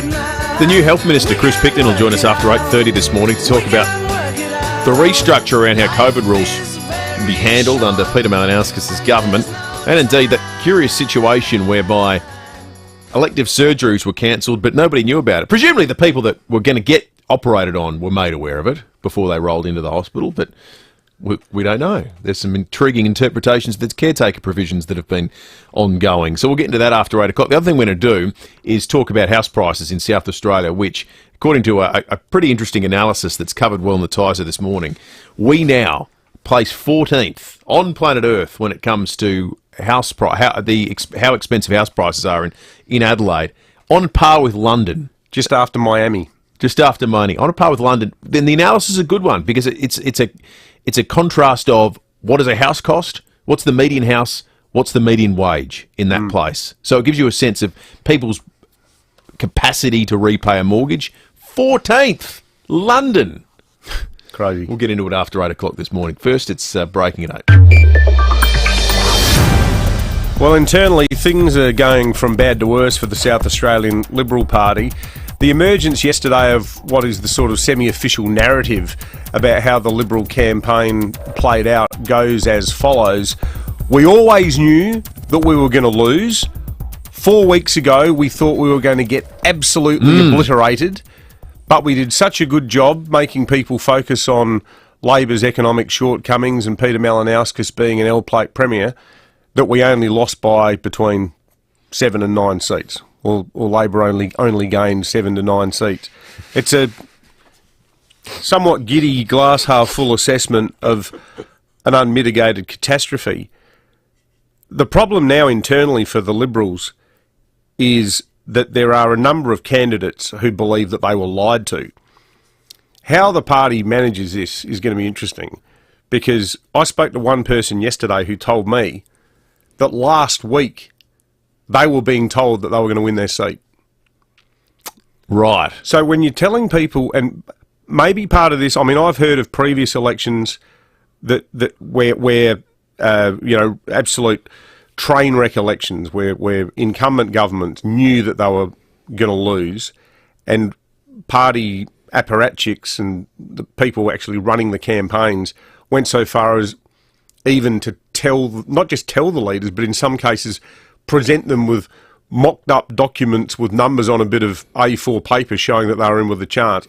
I don't know if it was quite that bad, but I do know for a fact, based on what these ex-candidates, people who only a few days ago, were rocking up on polling day, having been told that they were probably going to hold on to have 6, 7, 8, 9, 10, 11% swings against them. Can I tell you, I know a little bit about another part of this that gives weight to your story, and that is someone who holds a fairly safe seat that believed they'd seen data that suggested they were going to increase their margin. It's a big con. It's pretty remarkable. I spoke to somebody holding a hugely safe seat a couple of weeks ago who said to me, and I jokingly said to them, you're not going to be holding a marginal by the end of all this, are you? And I'm like, if I was, it'd be a pretty crazy sort of an election night. I was like, well, yes. Yeah, it was crazy. So there's clearly been deceit and deception internally, and how you manage that, how you convince people in 3.5 years or 3 years' time, would you be interested in having another go? It feels to me like there's a whole bunch of people are going, you know what, stuff this for a joke. They treated us like mushrooms. The only way you can regain people's trust is make sure none of the people that were involved are there again, and I don't know if that's possible. That could be tricky. Yeah, I don't think that's possible. Anyway, there you go. Wow. That's pretty amazing. 11 minutes after 8, 8223 is our number. You can text us on the Telstra Storm Out Barker text line. If you bought a Hospital Research Foundation home lottery ticket, you've got it by this morning. It means you've got it by the time the early bird draw cut off. You should have your phone near you, because in the next 10 minutes, we're giving away a Scott Salisbury home at Sutton Park worth $2 million. It'll come fully furnished and with $50,000 cash. So once you've got a fully furnished home with no mortgage, I don't know, what's the $50,000? Funny money. You can go on holiday. Just got to pay your power bill. Pay your power bill. Pay your power, water. Fill up your car, I guess. That'll probably get you through a couple of trips to the new house. Yes. We're doing that very, very shortly. We're giving it away. Paul Flynn, the CEO, will join us in just a moment. Let's have a listen in on some of the things that are just ticking along this morning. Speaking of cost of living, the Prime Minister, Scott Morrison, was on the Today Show talking about precisely that just a short time ago. Fuel in particular, and we know that that's been caused by the terrible war that is occurring in Ukraine. But next week's budget, the Treasurer and I are putting the final touches on that now, and addressing those cost of living pressures will be a key priority of that budget. And we've been carefully designing our response. What we do is we don't have knee-jerk reactions on things like the economy. What we do is we carefully design our responses. You'll remember that we did that work on JobKeeper. And we were careful about its design. We knew when to start it, and we knew when to stop it. And that saved 700,000 jobs and took the Australian economy through the pandemic. This budget could be anything. This is a pre-election budget with the federal government trailing in the polls. There could be some sweeteners coming. Oh, yeah, for sure. Well, actually, one other part of breaking it out that I didn't get to was that there's a hell of a lot of feeling towards former Treasurer Rob Lucas at the moment in Liberal circles for being so tight with the spending outlays, where he said, no, I'm not ending my 41-year political career by spending like Elton John at the Boxing Day Christmas sales. And there were people going, hey, Rob, mate, we need to promise something more than just stand here going, well, we've done a good job managing the economy. Yeah. And we're not going crazy like Labor. What I would say to those people with those gripes is Rob Lucas has got a bit of exposed form. You don't give him the job and then go, Exactly. hang on, this bloke's not spending. Yeah. No, that's kind of what he does. Yeah. I know, it's like sending Bill Laurie out to increase the run rate. That's right. Certain people play certain roles. Any chance Boycott can have a hit? Yeah, come on, Jeff, have a go, you mug. See, this is the thing, though, where I think, because ScoMo's, he's all campaign. Yep. All he is just a campaigner. Yep. He's not a policy visionary. No. So he would be going, all right, what can we do? New baby bonus, perhaps? Yeah. Can we give everyone a free television? Yeah, I don't think this is going to be Rob Lucas the next week or so. No. Anthony Albanese was responding to criticism that he's been a particularly small target on Sunrise. I've done 10 media appearances in the last week. I'm always available, and indeed, I lobby regularly to be on the Sunrise program. And I'm always happy to discuss things with the media, but I won't be taking lectures from a Prime Minister who visited Lismore and had streets shut off so that victims of the floods couldn't get anywhere near him. I won't take lecture from a Prime Minister who won't debate issues in Parliament and moves gag motions to shut down debate. And I won't take lectures from a Prime Minister who establishes inquiries into a range of incidents, including those related to what his office knew about Brittany Higgins, that never ever report. That was a well-honed line in response to the opposition's small target strategy. That was crisp. Well played to the office on that one. Yes. All right, let's do Fuel Watch. Find the cheapest fuel in the free My RAA app, including where RAA members can save 4 cents a litre. We're getting a few now below the $2 mark. The ex-convenience Main North Road Jeps Cross $1.94.9. The ex-convenience Main North Road Prospect $1.99.7. The United South Road Melrose Park $2.08.9. You can get diesel under $2 from some outlets as well, like the United Main North Road Paraka $1.99.7. All right, some texts coming in on the Telstra Storm Out Barker text. I might get to those before we do traffic. Sue in Christie's Beach says, my weekly food bill has gone up 30% over the last couple of weeks. It could be worse if I didn't shop at my local Drake's, I reckon. Roger here, I think you can, I obviously can't see you, Roger, because this is a text message, but I can see you've got one eyebrow raised as you write this. I notice on the front page of the paper today, the Ambos have decided to get on with their job rather than spending time white-anting the government. One here, a guy in Facebook in relation to the call from my great friend in Mitchell Park, Auntie. The election was stolen from us. Reminds me of one Donald J. Trump, not a man you want to be compared to. And nice to hear Tina in Mitchell Park saying, it's okay, David, we forgive you, I'm still listening.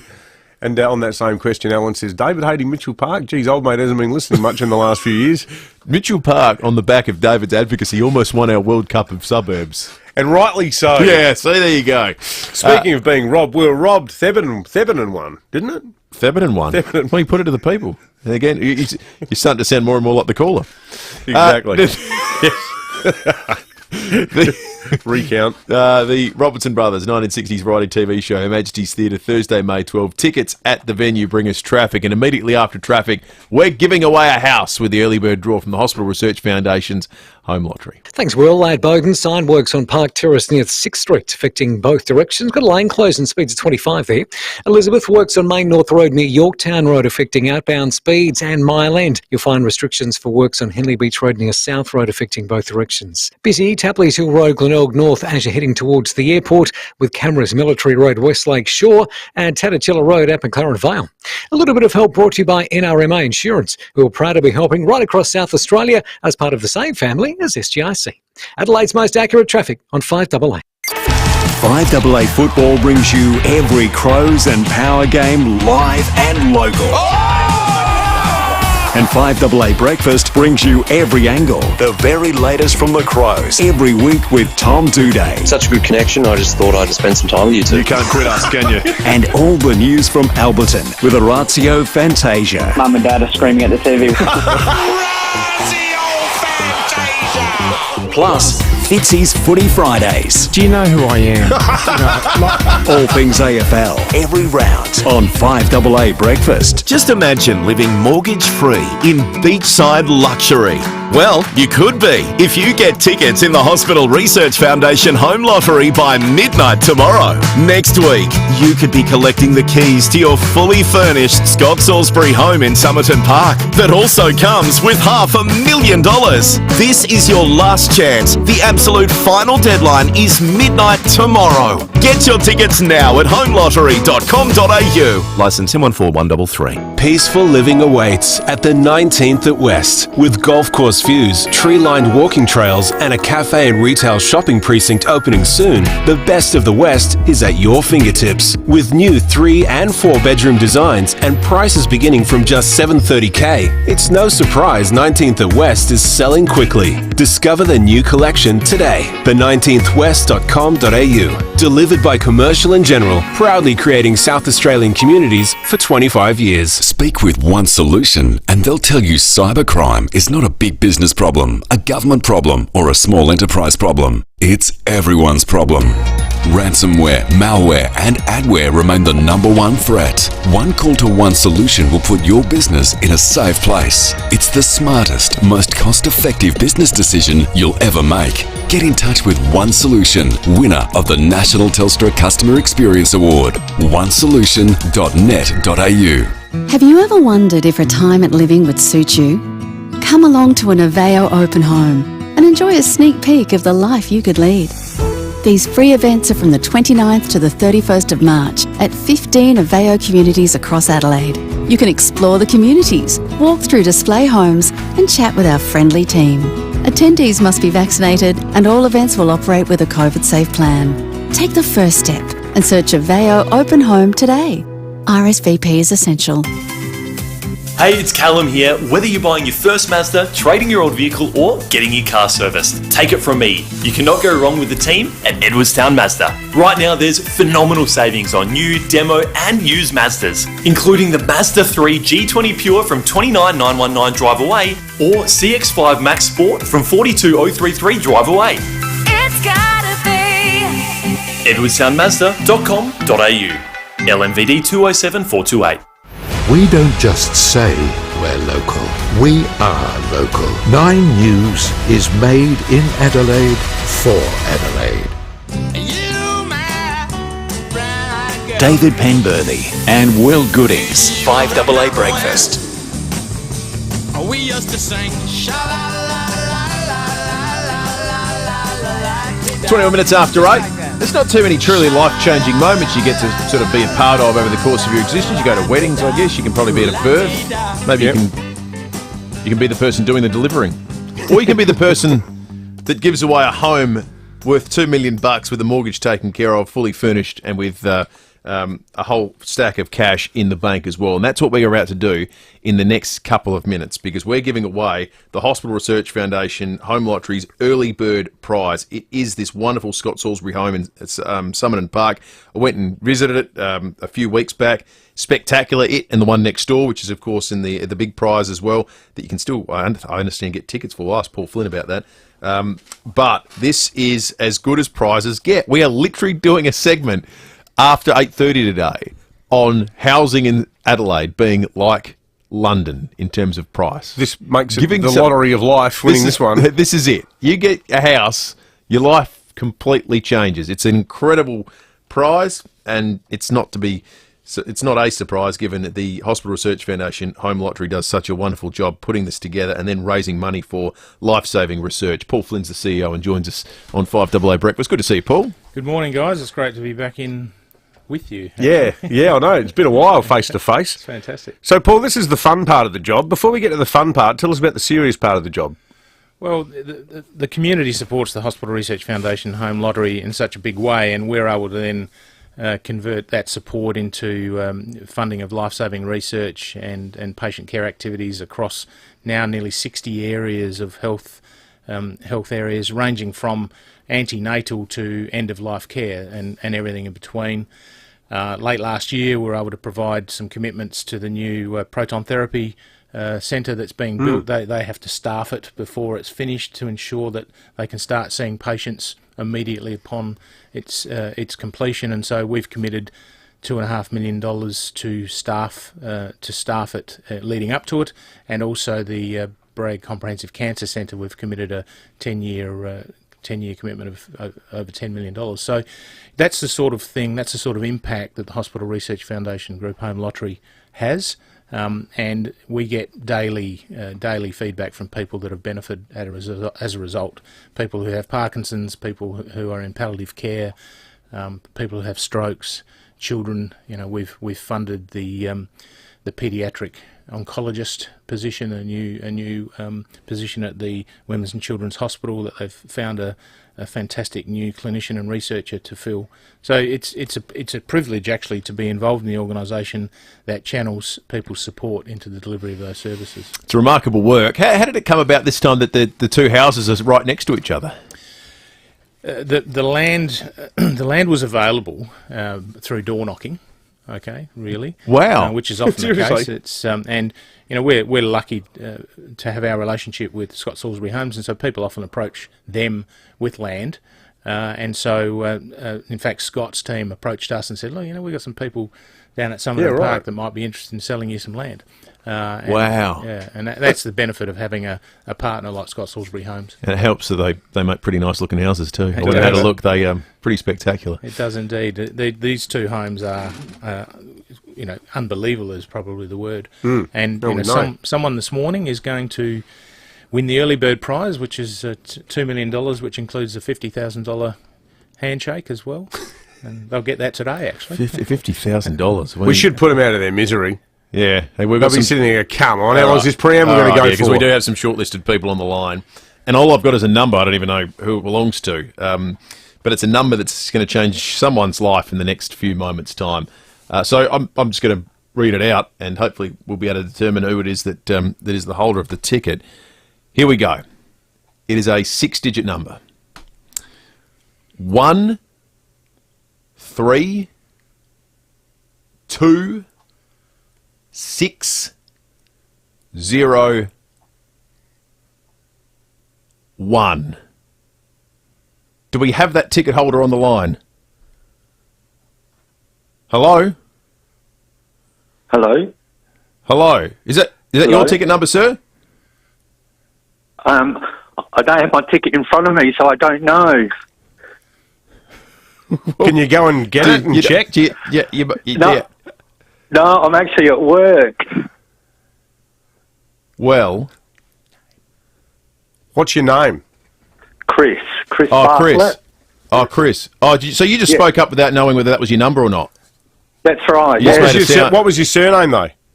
Bartlett. BARTLE. Does it match? Let's have a look. So what? Chris Bartlett. Yeah, that's it. Chris! No! You've got a new house! No!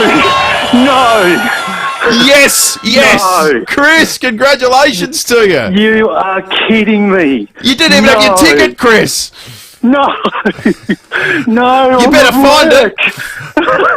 Mate, you probably won't be at work for much longer. Oh, no!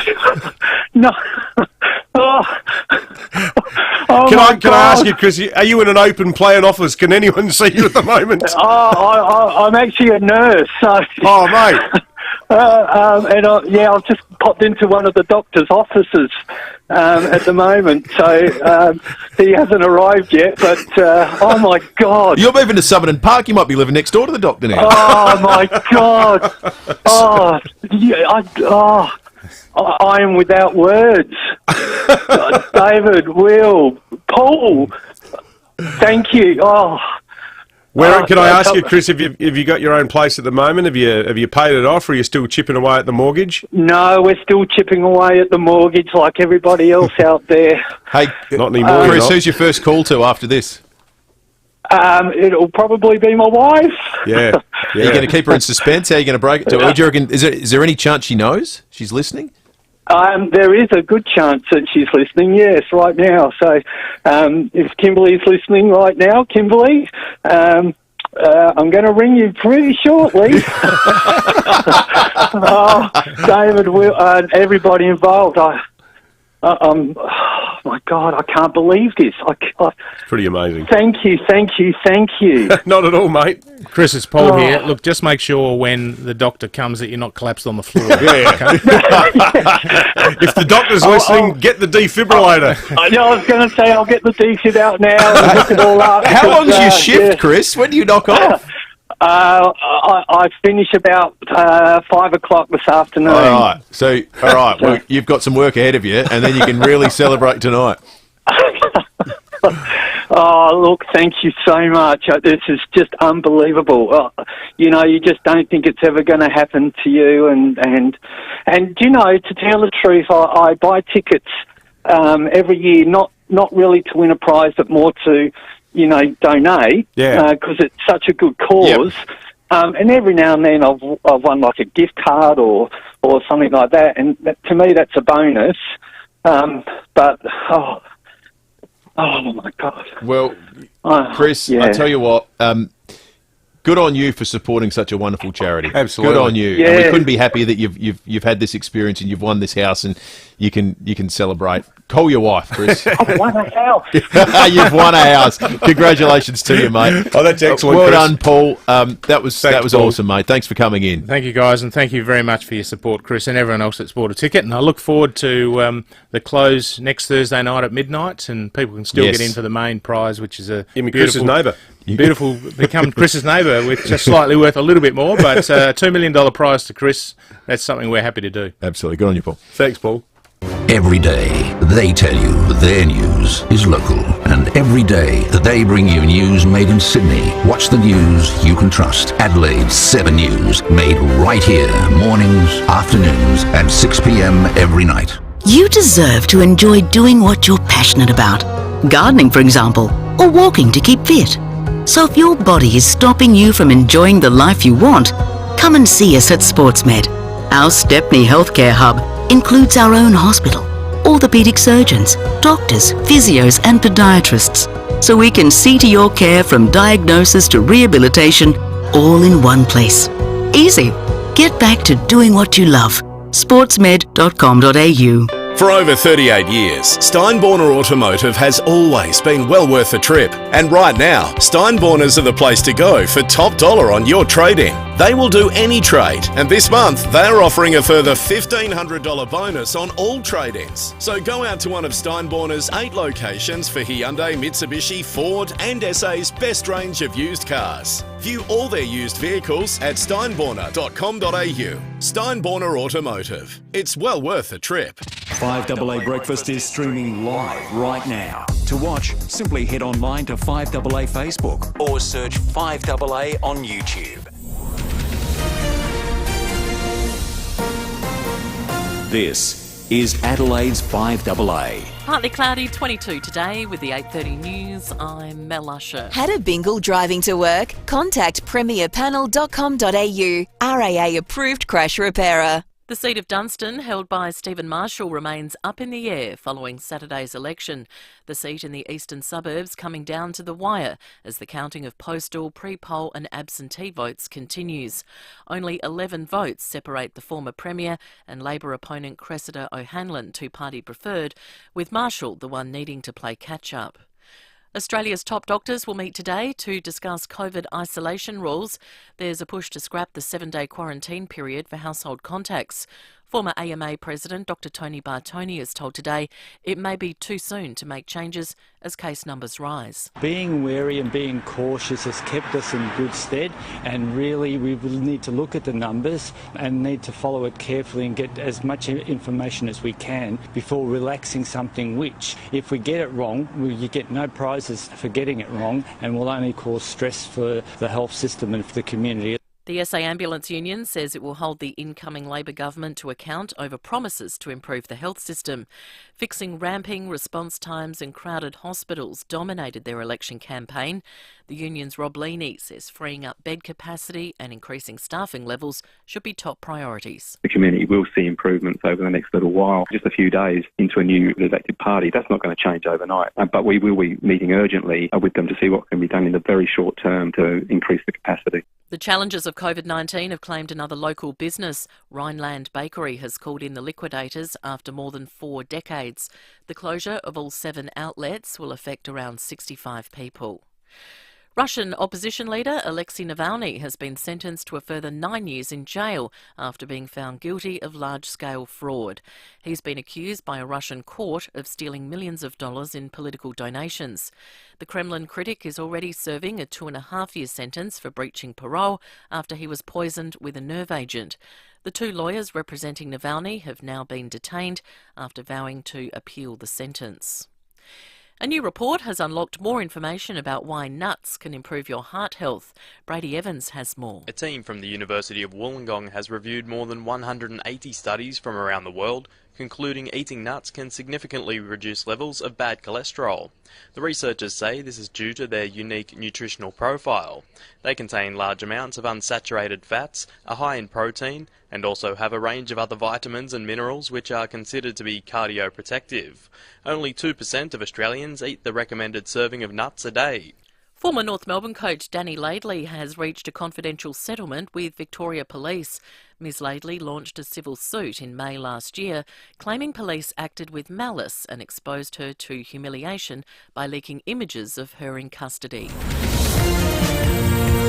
Now turning to 5AA Sport. All new 2022 Mitsubishi Outlander with 10-year warranty. 10 years capped price servicing at Agostino Mitsubishi. And some good news for Rory Sloane, Tom Wren. Yeah, absolutely, Mel. He's been cleared to play this weekend against Collingwood.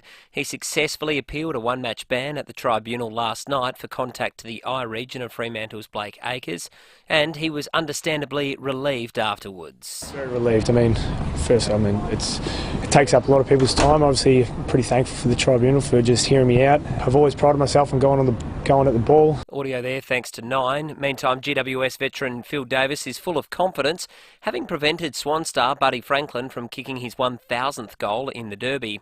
The defender has struggled with a knee injury over the past 12 months.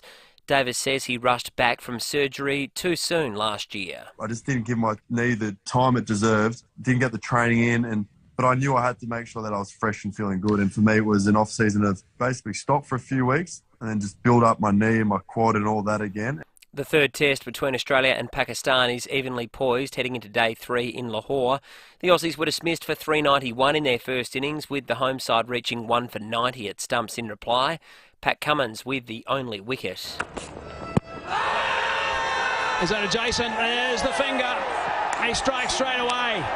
Audio there thanks to Fox. And Sonny Bill Williams will take on Barry Hall tonight in a boxing event in Sydney. Hall says he knows he's the underdog. There's a lot of people who don't want me to win this fight. I understand that. There's a lot of money lost if he loses.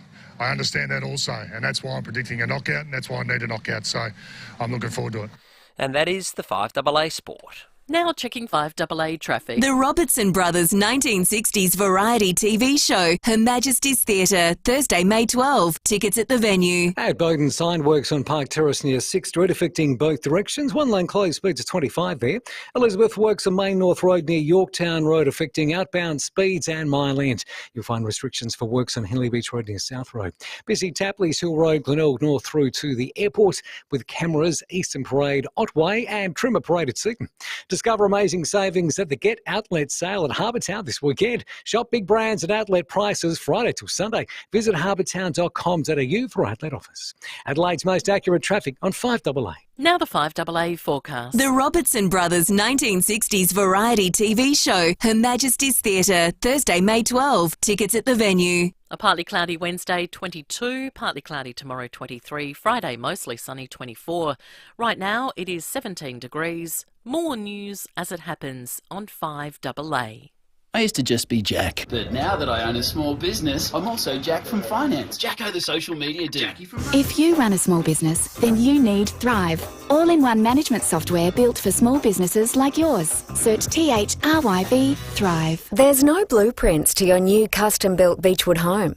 Well, not yet anyway. But together with Beechwood, it won't take long to turn your ideas into sketches, then drawings, and finally a home you can live a beautiful life in. That's the really exciting thing about building with Beechwood Homes. They'll build the home you want. So collect your thoughts, your ideas, your Pinterest boards, whatever, and let's talk. Because life's good.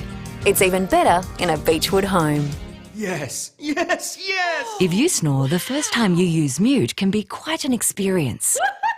Snoring can happen when your nose is blocked, forcing you to breathe through your mouth. Mute is a comfortable nasal breathing device designed to increase airflow through the nose by gently opening the airways. I can breathe! You'll get all the air you need through your nose, not your mouth. And with less snoring, there's more chance of sleep. For more information, go to mutesnoring.com. Always follow the directions for use. David Penberthy and Will Goodings. 5AA Breakfast.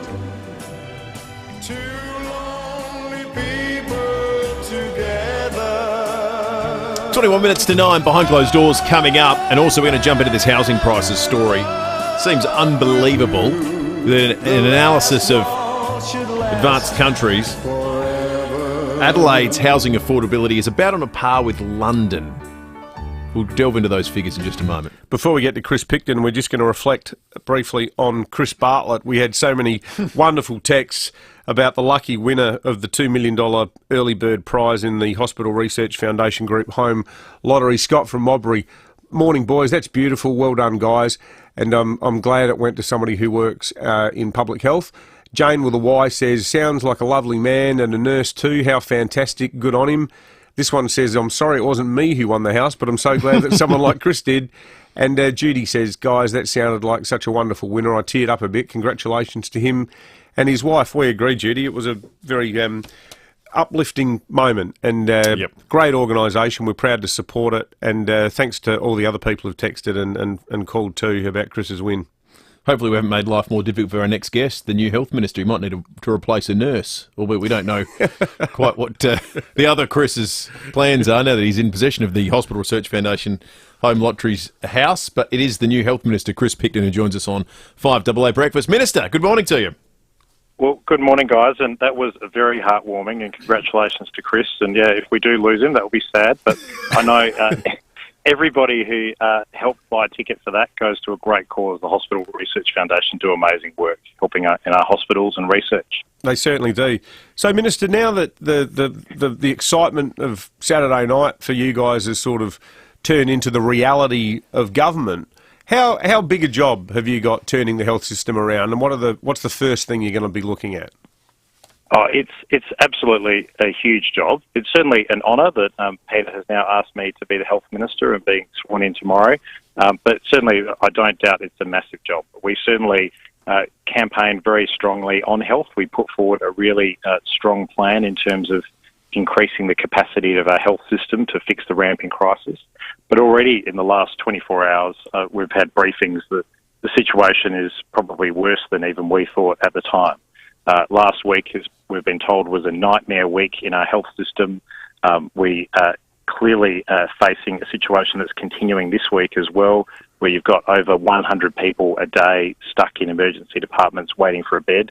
And at the same time, we're facing a wave in COVID cases, which is going to see more hospitalisations needed in the coming weeks and months. So we need to take some urgent action to make sure that we can deal with that wave as best as we possibly can and make sure that we can open as many beds in a very short period of time on top of our 4-year plan that we outlined at the election. It was interesting. We got some data on that front regarding the COVID wave, potentially 10,000 cases a day, over 300 in hospital. How close, that second number is the one that interests me most. How close is that over 300 people in hospital to our maximum capacity when it comes to dealing with COVID and the other things that the health system exists to manage?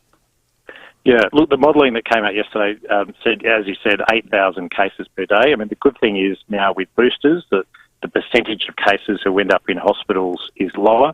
And so we're probably looking, hopefully, only sort of 200 or so based on the modelling. Okay. But that's still a huge amount of pressure on our health system when we're already bursting at the seams at the moment and unable to look after the patients that we have at the moment. So clearly we've got to do some urgent work in terms of trying to find where we can open capacity and get the staffing to do that. Clearly as well, we're pushing for a new campaign to try to get that last percentage of people who haven't had their booster dose yet, because it's absolutely needed for Omicron, and can absolutely make sure that you can stay out of hospital and make it a much more milder illness. So we're really pushing for people to do that as well, but as we see this increase in cases projected. Just finally, Chris Picton, I know you wouldn't be the person with the ultimate say on this, but I imagine you would have been privy to some of the discussions with your meetings with Mr McGowan and also discussions with the Premier, Mr Malinowskis, who's been talking to the Commissioner and so on. Is there an emerging philosophical position within the new government about whether restrictions could be part of the battle against a surge in COVID cases, or rather, do you think that approach is now consigned to the past, and that it's a question of how we manage outbreaks within the new freedoms that we enjoy? Yeah, I think it's much more the latter. I mean, certainly we've been presented with some information that even if you were to do that now, is probably not going to have a big impact upon those cases which have already started to rise. So it really is about making sure we prepare our health system and also increase the booster doses. And I think Peter, the new Premier, has made very clear in terms of his management of this that yesterday we celebrated 2 years of being under an emergency declaration in South Australia, a law that we never expected was going to last for that long. And we are now bringing things back under a cabinet. So we're not going to have the COVID Ready Committee, which was really a meeting that made no decisions. And we're going to have a decision-making body in the cabinet that can make decisions. And we're now going to transition away from the Emergency Management Act. We're starting a piece of work about how we can reform the Public Health Act to make sure that we can do what we need to do to protect people in aged care or protect other vulnerable communities. But we don't have to keep living under that emergency declaration for another 2 years into the future. Health Minister, or do we say Health Minister-elect? No, he's the Health Minister now. Health Minister. Chris is fine, guys. No worries. Well, I'll just keep it casual, Chris. Thanks, Chris. Chris Thanks very much, guys. The new Health Minister. It's there we go. 15 minutes to 9. We'll check traffic and then we'll talk house prices in just a moment. The Robertson Brothers 1960s Variety TV show. It's on at Her Majesty's Theatre Thursday, May 12. Tickets at the venue. Thanks, Will. At Bowden, sign works on Park Terrace near 6th Avenue slowing things up. That's affecting both directions and got a lane closed there. At Elizabeth, works on Main North Road near Yorktown Road affecting outbound speeds. And Mile End, you'll find restrictions for works on Henley Beach Road near South Road. Busy today, Doothie Street, Wattle Street to Young Street with cameras Grey Terrace, Rosewater, Main Road, McLaren Vale. The smarter Volvo XC60 is now in stock and available for immediate delivery. Book a test drive today at volvocarsadelaide.com.au. DL 65541. Adelaide's most accurate traffic on 5AA. Hello, I'm Lynn Andrews. For over 50 years, the team at Lynn Andrews Real Estate have made it easy to manage residential and commercial property. Whether you own a single residential home or multiple commercial properties, our passion for property investment means we have a great deal of knowledge to share. How to invest safely and properly. Matching the right tenant with the right property every time. We're here to help. Visit lynnandrews.com.au. If you're planning an event, whether it's a small meeting with the latest in reliable technology or a large gala dinner full of glitz and glamour, you'll experience event excellence on every level at the Adelaide Convention Centre. Excellence in understanding your needs and delivering them to exacting standards is what we do. And we don't just aim for excellence, we go beyond. So for your next excellent event, the team is ready and waiting at the Adelaide Convention Centre, the centre of event excellence. It isn't waste until you waste it. That's the catch cry from an amazing company called Eco Waste Solutions. Eco Waste Solutions is a hard waste recycling facility, not a dump, located at Williston. They'll take everything except hazardous waste and food scraps. They'll take your waste bricks, your mattresses, tyres, soil, timber, steel, concrete and more. Plus, if you pre-sort your load, you'll receive a 50% discount on disposal fees. Google Eco Waste Solutions Williston for more. I don't really like talking on radio, but I do like talking about our cows at the Fleurieu Milk Company. and I love helping support SA dairy farmers. They're a great bunch with beautiful families. They work day and night to produce the best milk in SA. So when you're in the supermarket, look for FIVEaa Milk Company. South Australian and proud of it. I'm getting good at this. FIVEaa Milk Company, celebrating 15 years of SA business. FLURIOMilkco.com.au. G'day, it's Jared for Southern Mitsubishi. Thinking Mitsubishi or servicing your existing car? Southern Mitsubishi is your absolute go-to. Their state-of-the-art servicing technology and world-class quality control systems will ensure your vehicle gives you many years of hassle-free motoring pleasure. The same goes for buying a new Mitsubishi. They stock the full range, all designed to thrill. So get in touch with the amazing team at Southern Mitsubishi, 147 Main South Road, Morphett Vale, driven by Australian Motors, LVD 80. Here at FIVEaa, we're all about supporting local. Enjoy new production of Cole Porter's classic musical, Anything Goes, on screen, plus live tribute by Matthew Loza. March 27th, 2 p.m, Capri Theatre. Book at capri.org.au. We don't just say we're local. We are local. 9 News is made in Adelaide for Adelaide. David Penberthy and Will Goodings. 5AA Breakfast. 11 minutes to 9.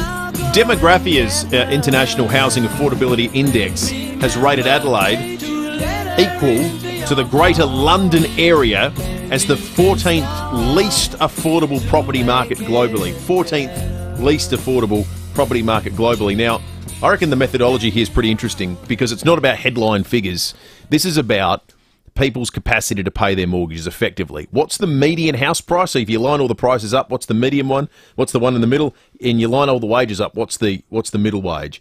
It contrasts how much people earn against the price of property in their area.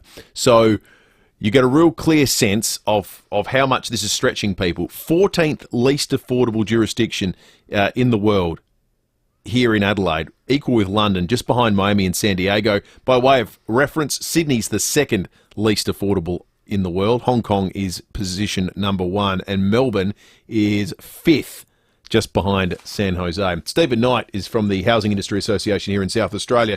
Stephen, what's your instant reaction to this? I guess it's probably not surprise, but geez, the global context really makes it pretty remarkable. Yeah, you're right. I'm not surprised. We've had such house price increases over the last year. I'm surprised it's not worse, to be honest. I think, there's a lot of factors that impact on this, and hopefully with a new Premier in place, we'll have a long-term plan for housing, and we can get to grips with dealing with this. Well, Stephen, if we are going to drive prices down, and you mentioned the new government, surely wouldn't one way to do it be to release more public land so that we can have more greenfield developments like the ones that the Hickenbothams are doing up north at the moment, so that we can actually get more stock into the market as a matter of urgency? Well, that's perfectly correct, but we are constrained by the urban growth boundary. So this was introduced about a decade ago, and it's done nothing but increase the cost of land. So unless we have cheap land, then we're not going to have cheap housing. And of course, 30% of the cost of a house and land package is one form of tax or another. So there's a whole lot of work that can be done around taxes as well, and stamp duty and other things. So what we need is a long-term plan, and we need to pull all of the agencies together which have some input in this, and really give it a good shot at bringing house prices down. It's really sad that our children may not be able to afford a house of their own, so something's got to be done quickly, and unfortunately change won't come quickly. But I think we've just got to make a plan and get started on it. Yeah, absolutely. Stephen Knight from the Housing Industry Association of South Australia, thanks very much for joining us this morning. I mean, yeah, to that point, I'm certainly not advocating that we go and dig a giant hole in McLaren Vale where all the vineyards are and fill it up with housing, but there have to be ways of doing it, looking at new areas, new parts of the state. I don't know how you avoid that. Well, the thing is, we can't have it both ways. Yeah. Because almost every development story in this town, the moment anything is suggested in existing suburbs, There's somebody quoted from people of Unley against medium density housing, people of Glenelg against medium, so, okay, no backfill, no urban infill, but then no urban sprawl either. Yeah, you can't have both. So the alternative to that is just shut the gates. Yeah, which and tell people to stop having children. Well, or kids just go move into state. That stuffs the economy long term as well. We tried that for a long people time. Are worse off. The thing that the element of this about reducing taxes and fees and helping affordability that way, I think is good in theory, but I worry in practice that all that does is increase people's capacity to pay. So prices just go up again because say. The sad reality is you've got to pay for infrastructure somehow. Yeah. And you don't want to create a whole new vast swathe of suburbs that were like absolutely. Seaford was for almost 20 years waiting for a train line. So you do need the tax component to a large degree. Hey, we've got tickets to give away to the Adelaide Symphony Orchestra's last night of the Proms at the Festival Theatre. If you want to go along, give us a call right now. 8223 0055 is the number. In the meantime, it's time to go behind closed doors thanks to Aussie Fast Transport Solutions. They're looking for subcontract drivers right now. Call 13 13 64. That's 13 13 64. And when we get behind The FIVEaa Gardening Show with Mike Keelan and Angie McBride. Yes, here we are. And Michael Keelan is away this weekend, so we're very pleased to have in the studio Milton Vidoulas. Hello, Milton. Hi, Angie. Isn't it great to be here? It is, and Michael's having some time off, and it's great that you could come in. I'm not as good looking as Michael, but I'll do my best. Oh, don't be silly, Milton. Are we talking about the same Michael? Well, we're here to answer any questions you may have about your garden. Yes, but we do need you to ring because just listening to us talking about gardening is boring. Oh, is it boring when Michael is on or just when I'm on? Well, if I had my time again, I probably wouldn't say that, so... Yeah, I thought so. Angie and I also this morning will be seeing which one of us can get our voices higher than the other. That's right. And I reckon I'm going to win that one, Angie. I don't know about that, Milton. I think it might give the audience a little bit of a headache. We might. Let's go to Peter, who has a question. Hello, Peter. Oh, g'day, Milton.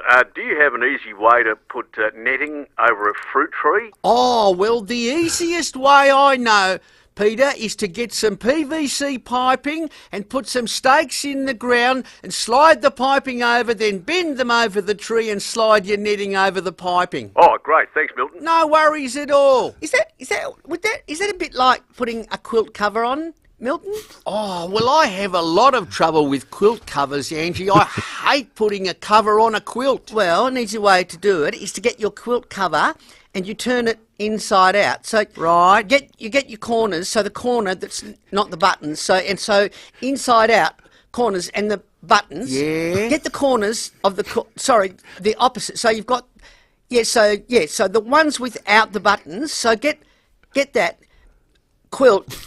Right. Feed it through two ends, then you flip it around. Right. If I ever decipher what you said, Angie, I'll try that. Yeah, and so you flip it. You flip it from the inside, so that the inside part you put. I can't. Yeah, okay. Yeah, so even though you turn the quilt cover inside out, you get the ends of your quilt and feed it inside. So then when you flip it, it's the right side. Okay, I'm not sure if that's anything like putting netting over your fruit tree, but I reckon, Angie, to find out what you said, we're going to have to turn you inside out. In Angie's defence, it's very hard to describe how to do that. It's like if someone said, how do you tie up your shoelaces? How do you do it? It'd be tough just to say in words, wouldn't it? You take... You cross over the two ends. Lace, and then you fold the right lace over the top of the left lace, and then you thread it under, and then you pull down, and then you use... Loop around one side. Thumb and your forefinger to make a little... Yeah, I don't know. Like an O shape with the left lace. Some things just can't be described on radio. It's too late to get anyone to call now, but it would be a real art writing manuals. I met a guy once who wrote manuals. He wrote instruction manuals. Very special kind of skill. Yeah, that's a very different type of writing. Yeah. Congrats to Scott from Tanunda, who's off to last night of the proms by the Adelaide Symphony Orchestra. That's going to be a terrific show, and congratulations to you, Scott. We are out of time, save for a headline.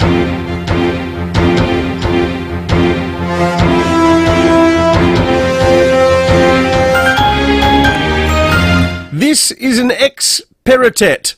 Poll shows New South Wales Premier next to shuffle off the perch. I just wrote that headline. It hasn't actually even happened yet. No, just in preparation. How good would that look? How good would that look on the front page of the Daily Telegraph? This is an ex-peritet. It might happen. Bereft of life, it rests in peace.